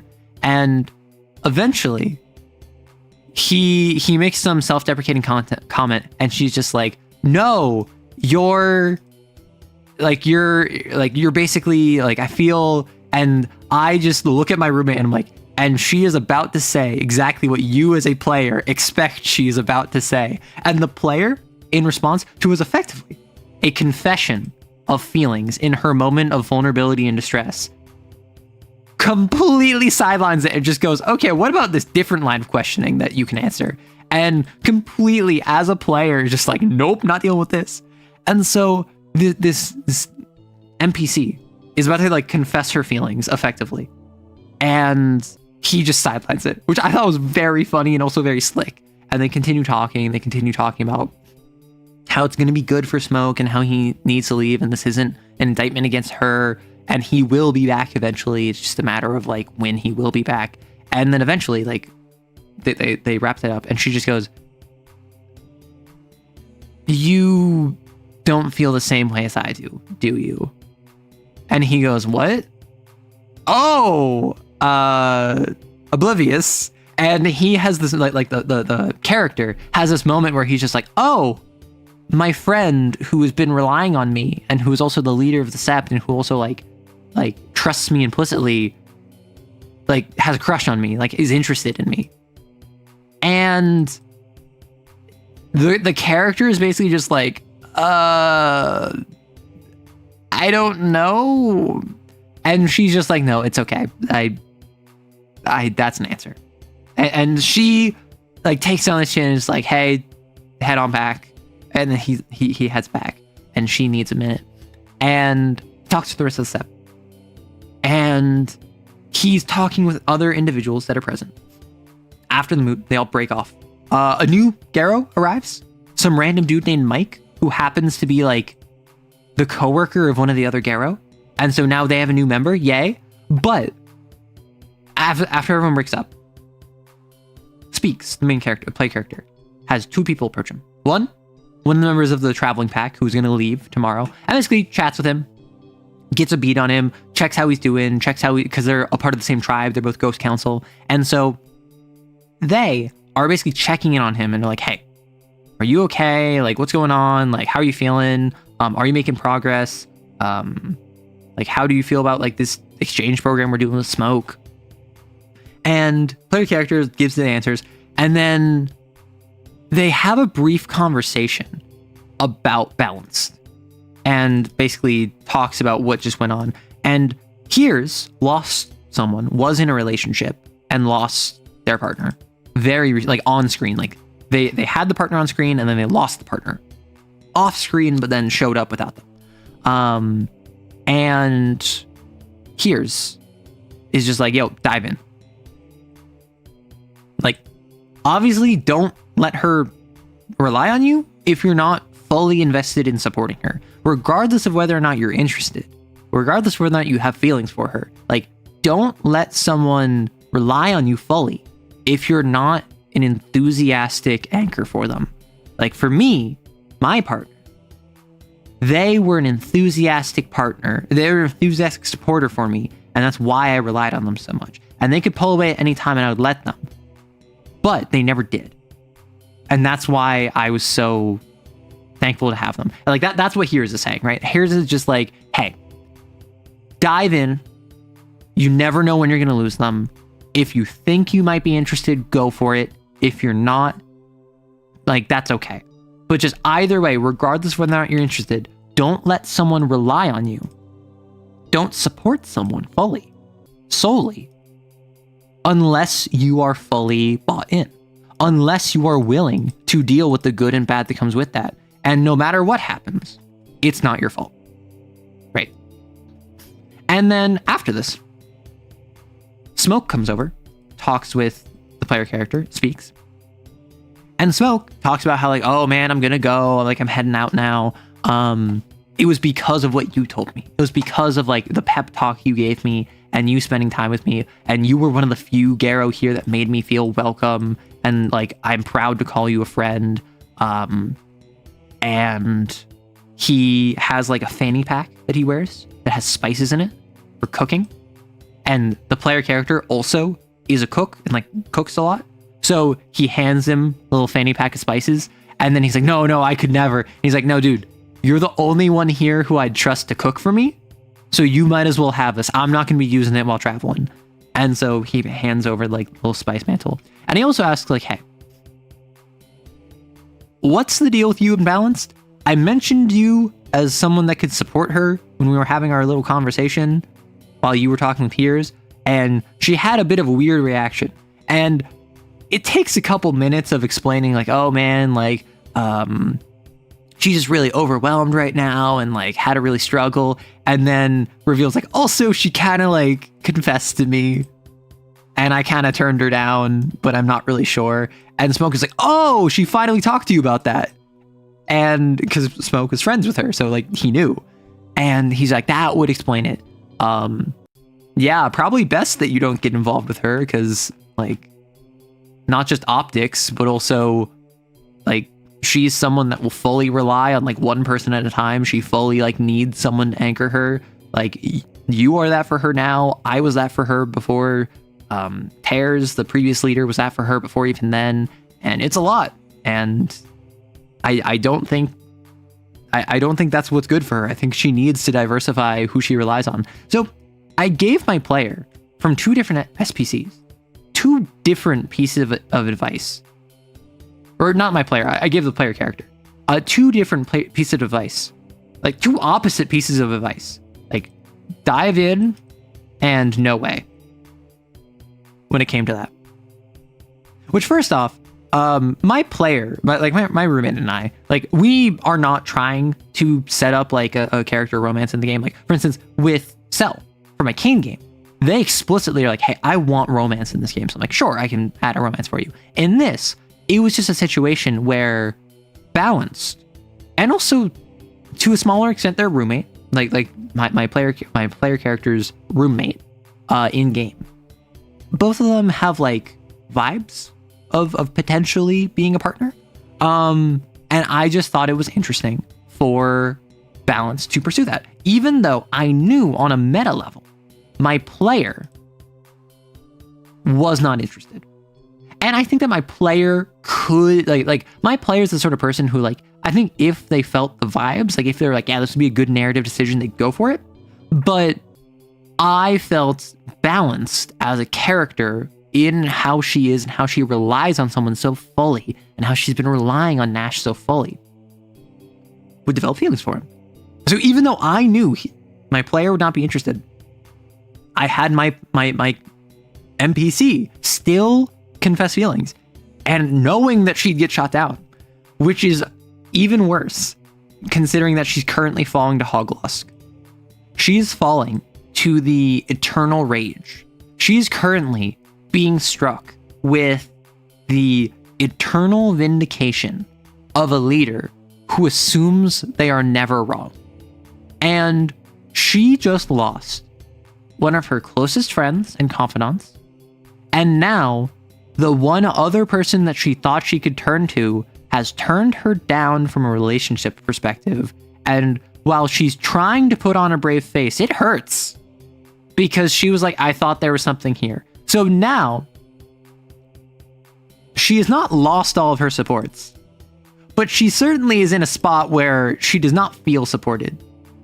Yes, speedrunning girl failure status. So now I have an NPC who is unstable, on the edge, in a position of power, who has been grating against the boundaries of basically every other member of the Sept. And she is one of the few people that, like, unequivocally will listen to the player character. And so the player character is like, feels lost, trying to help her out, knowing that, like, he's not really doing anything. And the reason I brought this up is because we were talking about how with player characters, personally, I struggle with changing conforming the character to fit the group. I like running my character as I do, but I do try and always justify how I can fix her bait, and it didn't work. My roommate was not in for that. Toxic 40k yaoi where the sergeant is slowly low-key falling to the black rage. As a PC, I more struggle to change my character to fit the group. Obviously, I can justify as my character many decisions, including those that I think would not be in line with my character, but would fit with the group.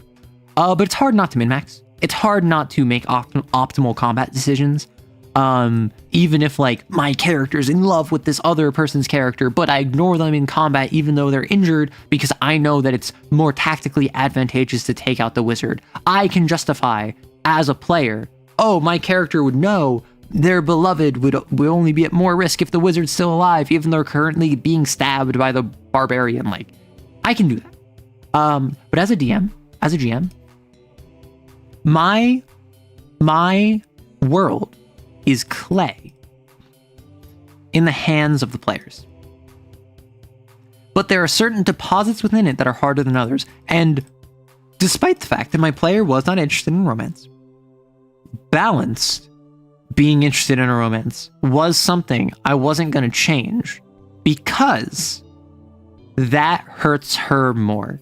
And that means she's in a worse off state, which means she is now more dangerous. And that's why I was getting to that is all of this serves a narrative function. All of this comes back to, like, the things that I don't alter to fit the player's interests are because they serve a narrative interest that does serve the player's interest. The player wants a group that they can focus on spirit nonsense and have intercept politics. And they've been doing that. And so I added more wrinkles to the intercept politics.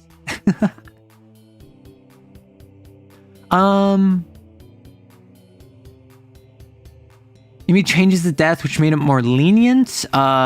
Its ops and tactics focused on the system is on something like accurate depiction of combat. Then again, I suppose why I can't get away with these choices is because of the system. Right, so, like, I don't know anything about Traveler. This is my first time hearing about ops and tactics. But I feel like if you run a very tactical game, the harder it is to be asymmetric. The softer your combat, the easier it is to be asymmetric. Because at the end of the day, when it's softer, symmetry means nothing. At the end of the day, the softer it is, the more interesting the choice, the more powerful it is.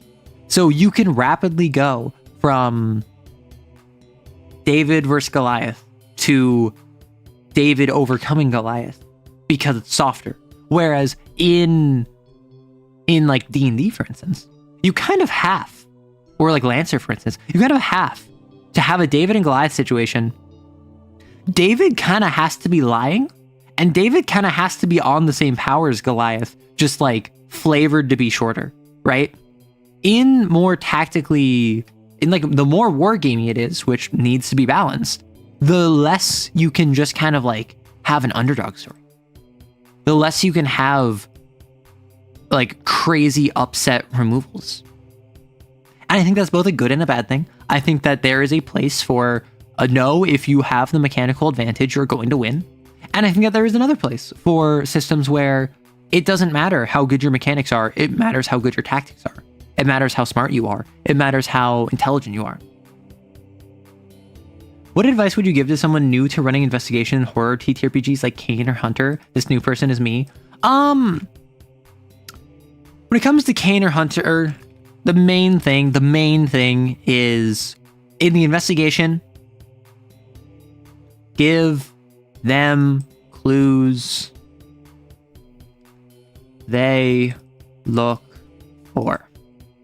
Don't make them roll for it. Don't make them have to convince someone of something. Like if they say, hey, so the wire fence out back was cut, right? Can I find like wire cutters or like bolt cutters anywhere nearby and like fingerprint them? And be like, yeah, absolutely. Because if the way it was cut is because someone snuck in with bolt cutters, give them the option to just say like, you're smart enough to find that because you thought of it. Now, if they're like, can I just like investigate the area where it was cut? Like, can I see if there's anything nearby? Then you might have them roll. But if they're like, hey, I think this was like, I checked the cut. I checked the hole. This seems to be like mundane tools. Can I see if I can find the tools? And then maybe you can. They're stowed in the shed, which means that someone had access to the house and like someone used them. You don't find fingerprints on it, but you know that they had access to the shed and the shed's not broken into. And you're like, oh, hog, right? So with Hunter's coming out with a new game, so I heard, and I'm very interested in that. I heard it's more along the lines of Bloodlines 1 than anything, at least in tone, which sounds very interesting. But with Hunter and with Kane, if you have a question that you ask, you should be able to get the answer pretty easy.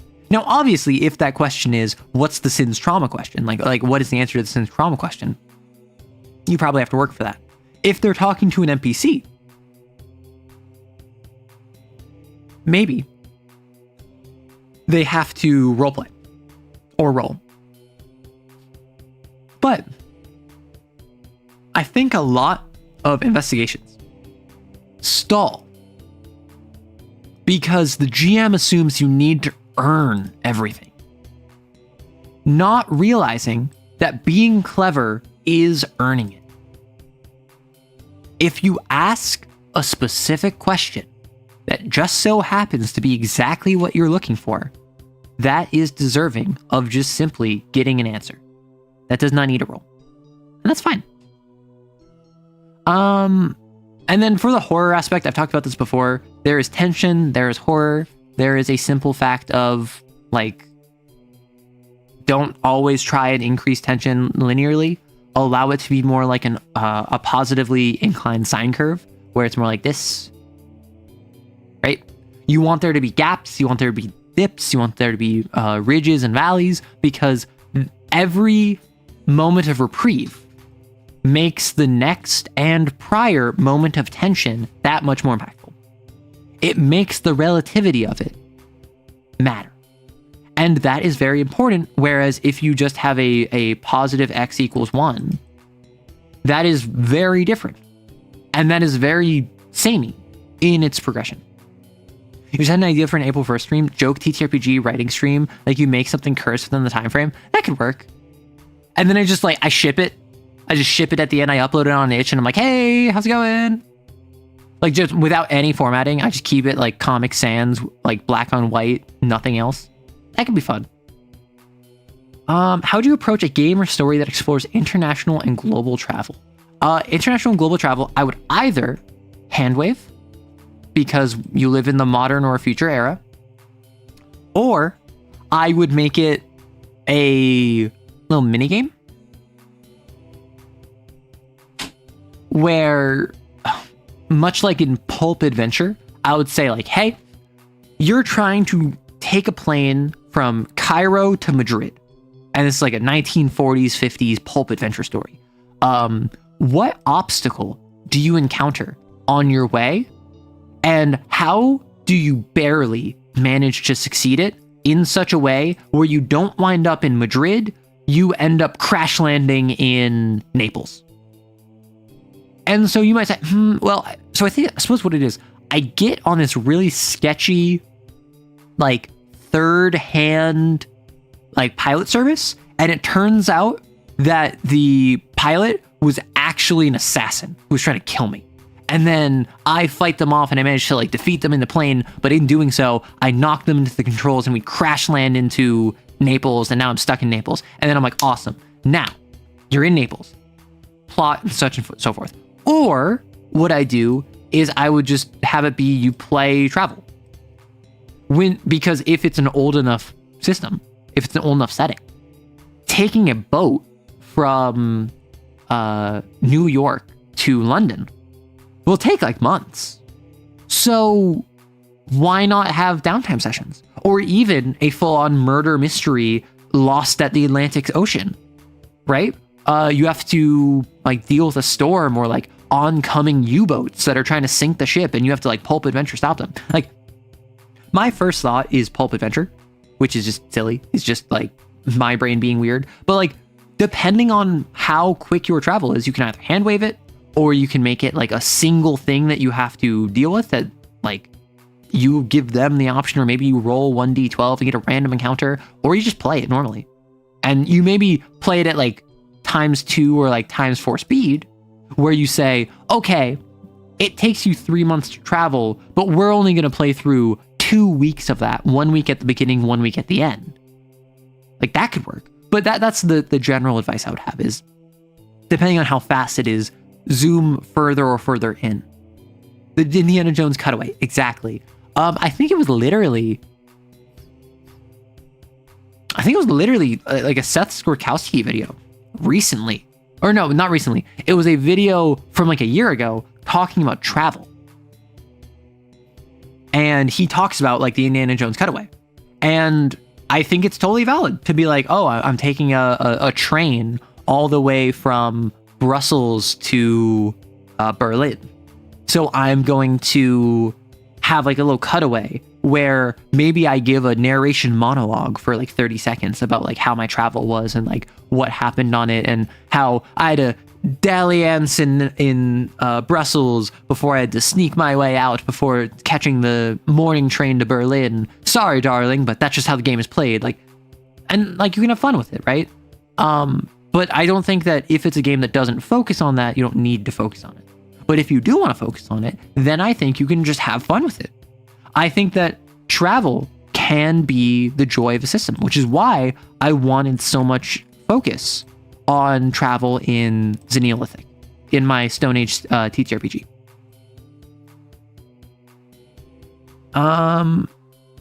Have you done a synthop character creation stream? I have not. That would actually be pretty good to do. A synthop character creation and probably also a mission creation stream. And then I could just release those, right? I could just make a synthop character. I could make a synthop mission. I could post those as an extra on my itch page. That'd be fun. Do I like Fallout and or Elder Scrolls series? I have played a little bit of Fallout 1. And I have played Oblivion and Skyrim, but I have not beaten either. Skyrim and Oblivion, the Elder Scrolls series, I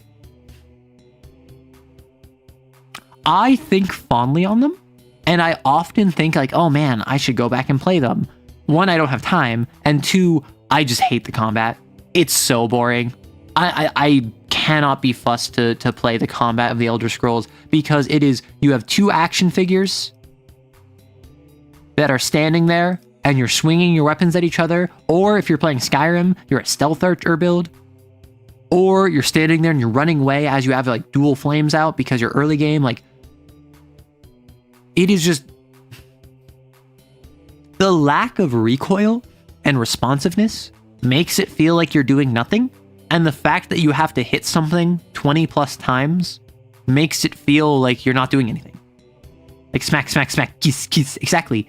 And so in Skyrim in particular, like, I just feel like you're smacking on each other. Oblivion is slightly less bad in my recollection. I also haven't played Oblivion since I played it on like the PS3 15 years ago, which is funny to say given that the remake came out like last year and everyone was playing it. And I want it, like, watching that made me think like, oh man, I could play the Oblivion remake. I could buy that.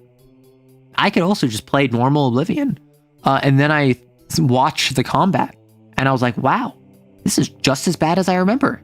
I don't want to play this. Like the fact that spells run a hotbar, I prefer spells being in hand personally.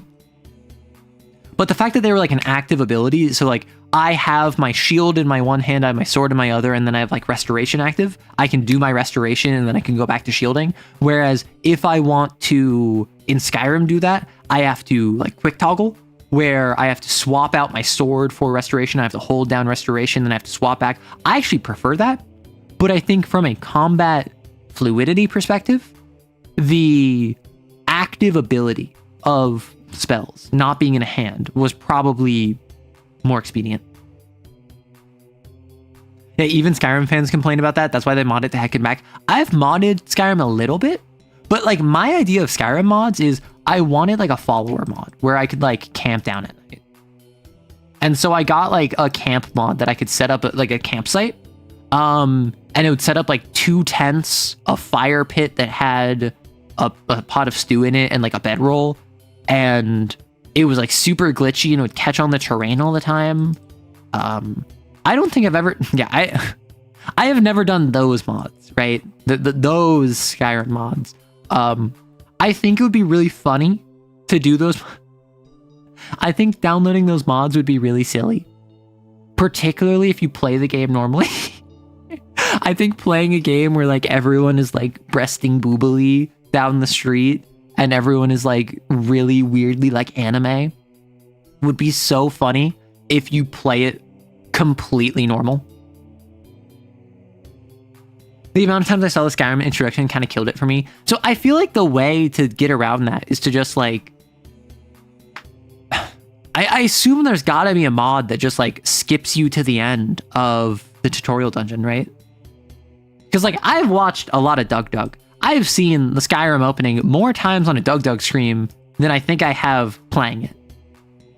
And the Skyrim opening takes forever.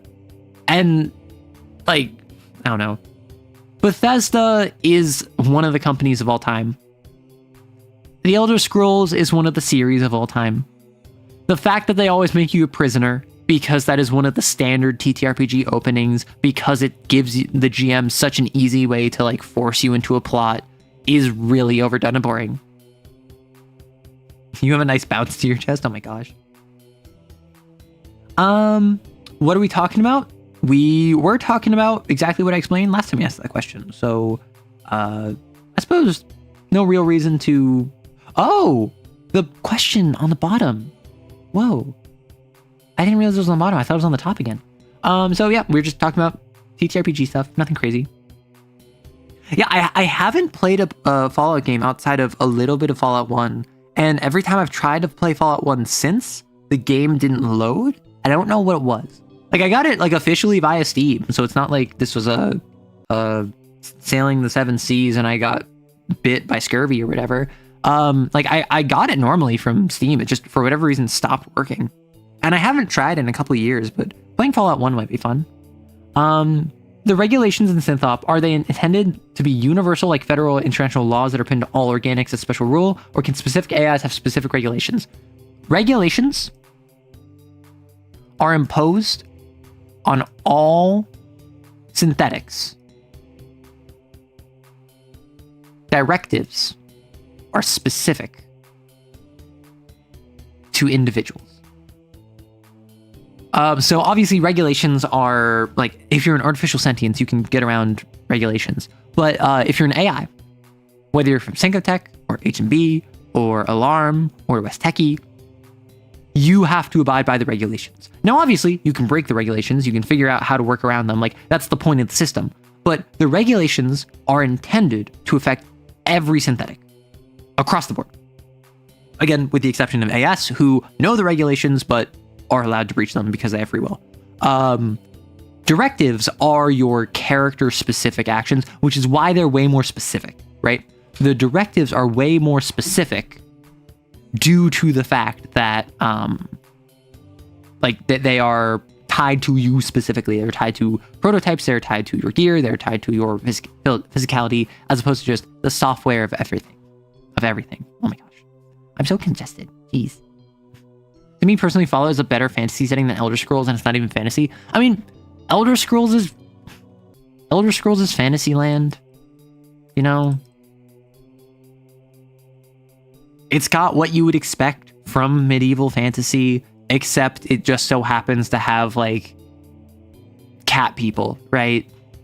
It's not super interesting to me personally. Like, they added dragons in Skyrim, which is pretty pog, but ultimately it's not that unique. And it's not intended to be unique.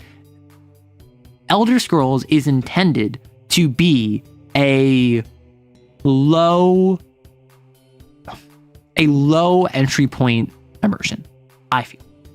And the first Elder Scrolls, Arena, which I actually have. I have Arena on Steam. I could play Arena at some point. It was only called Arena. It was not called anything else. And then, because they wanted to sell it to fantasy nerds, they added on the Elder Scrolls. So, the Elder Scrolls initially just was not even a thing. It wasn't even anything special, which is why they're so non-plot oriented, despite it being the literal series name. So, if my intended nefarious purpose is to be an assassin bot, I have to subvert regulations that involve murder, killing, or harm, or tank the core hit. So remember, regulations you cannot breach while tanking a core hit. You can glitch your directives. And theoretically, you could set yourself up where, like, you set up explosives on a building that blows up a building that is uninhabited, and you're not hurting anyone, but the debris that fall down hit into a water vein. The water vein would burst and rupture, and then that would not be notified to the nearby apartment building, and the nearby apartment building would get lead poisoning, and then you could kill the target that way. But ultimately, if you know this is going to kill someone, you can't do it. And if you are doing something with the express intention of killing someone, you can't do it. Now, if you do something accidentally, like legitimately accidentally, you take the core hit. The thing about regulations is they are intended to be baseline foundations that keep society functional, despite the fact that there is effectively a servant class of autonomous individuals. Obviously, AI are not people. AS are people. Robots are not people, they're machines. What regulations would your settings, like nation, what settings would your New Genève and Caldon put in place to ensure public safety and order from all synthetics? And if you want to play an assassin bot, how could you justify being able to be an assassin, right? Elder Scrolls has some very cool lore that you barely interact with 90% of the time. That's the thing. Elder Scrolls is like... Honestly, I like Oblivion a lot because you're not the main character. Or like you are the main character, but you're not like the plot main character. The plot main character is Martin. You are not the one to save the world. Whereas like in Skyrim, you're Dovahkiin and the Dragonborn, and like you're the one that can stop Alduin and like save the world. And I don't know Morrowind well enough. I think Morrowind is... Are you a chosen one that can like stop the dude that's in the wheel? I don't know. I don't know much about Morrowind. But yes, for Synthop, you can just decide your regulations don't involve anything involving death. For instance, one of the example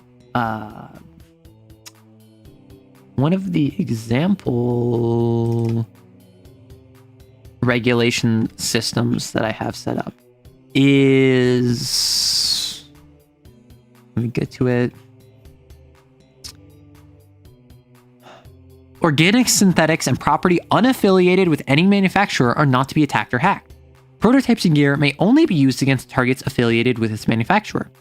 This set of regulations says nothing about killing. It only says you are not allowed to attack or hack those that are not affiliated with a company, with a corporation. It also says you could only use prototyping gear against those that have made it. So you could play an assassin bot with these sort of regulations where you specialize in grabbing a bunch of alarm gear and killing alarm employees because you're contracted by West Tech. And then the next mission, you ditch all your alarm gear, you pick up a bunch of West Techie gear because Alarm hired you to go kill West Techie people. So that's the sort of thing where regulations don't have to be like you're not allowed to harm or allow through inaction to come to harm an organic. It doesn't have to be you cannot kill people. It can be whatever you want it to be as a group. Just remember, the intention in universe of regulations is to ensure security and safety for society. So this situation, this group of regulations, very much promotes the idea of let the corporations fight. As long as they're not harming other people, that's what matters. As long as it's constrained to the corporations, they can kill whoever they want. Why is a cat meowing outside my room? Okay, so I have been going, 3.5 hours. I didn't know if I was going to go this long. I didn't really be productive too much, but I did chat a whole bunch about TTRPGs and otherwise. So thank you so much for swinging by. I appreciate it. I am going to hop off. With the caveat that they have inbuilt loopholes and yes. Regulations are intended to have loopholes, unintended consequences, double entendres, secondary meanings that you can manipulate as an AI. That is the core of the system. Like, the reason this is phrased, a synthetic may not injure organic or through an action allow an organic to come to harm. A synthetic must obey an order given by an organic, and a synthetic must protect its manufacturer's property, including its own existence, without the classic, like, unless this would conflict with the first law. The reason it doesn't have, like, the straight Asimov phrasing is because it should have the ability to conflict with one another and also to be circumvented. You are not allowed to injure an organic through inaction or allow an organic to come to harm. But you must also obey orders given by an organic. So you're not allowed to kill someone because you can't shoot them. You can't shoot them in the head. That'd be injuring them. But is it injury if they're in a room that is filled with carbon monoxide and you are physically unable to do anything because in that room it's filled with carbon monoxide by a valve that you broke on accident? And now you physically can't do anything unless you like rip the door off its hinges, and you've tried, but like you have a 0 in crush. You can't crush this door open. Like you could do that kind of deal. My advice would be, if you want to play an assassin bot, just play with regulations that allow you to kill people, right? But obviously, why would there not be regulations against killing people? Well, in this circumstance, it's because they want you killing corpos, right? In this, it says you're not allowed to use lethal force against organics. However, maybe you can subcontract a organic, give them your gun, you can detain someone, beat them up, tie them in place, and then have an organic pull the trigger. This doesn't say you can't, like, this is the sort of thing where it depends on your group, it depends on your GM, and it depends on your vibes. You can figure it out. like I trust that you can figure this out. The main thing with Synthop, we have an Espanol translation that has come through, so I need to post that. Someone in the community was like, hey, I translated this into Spanish. Would you be cool posting this? And I'm like, heck yeah. So if you want to play this game in Spanish, it'll be available. And someone else brought up swapping bend, crush, and slip for choices of you. So you get to choose what your 3 operations are, which I think might be interesting. So I might end up changing that in like a 2.0. But at least for now, I'm going to drop the ESP version and also a form for creating the ESP version and a form for creating missions or feedback. Sorry. And next week, I might have a Synthop character creation stream. I think it would be really funny if I hype up like, oh man, I'm gonna like run a TTRPG session on April Fools. Wouldn't that be crazy? And then everyone's like, oh, yo, and then I just run a normal session, a completely normal session. I stream a normal session without any frills to it. I think that'd be silly. So I'm gonna head out. Thank you so much for swinging by, whether you're a lurker, whether you're a commenter, whether you are a chatter, or you're watching the VOD. Thank you so much. Have a lovely day, evening, night, afternoon, whatever, and take care of yourselves. Titanfall 2 on Steam tomorrow, or on Twitch tomorrow, and be aware next week I should be live Wednesday, I should be live Friday, I will not be live Saturday because I'm visiting more family over that weekend too. It's a lot. Yeah. So Titanfall 2, check out on Twitch tomorrow, linked in my bio. Take care of yourselves. Bye-bye.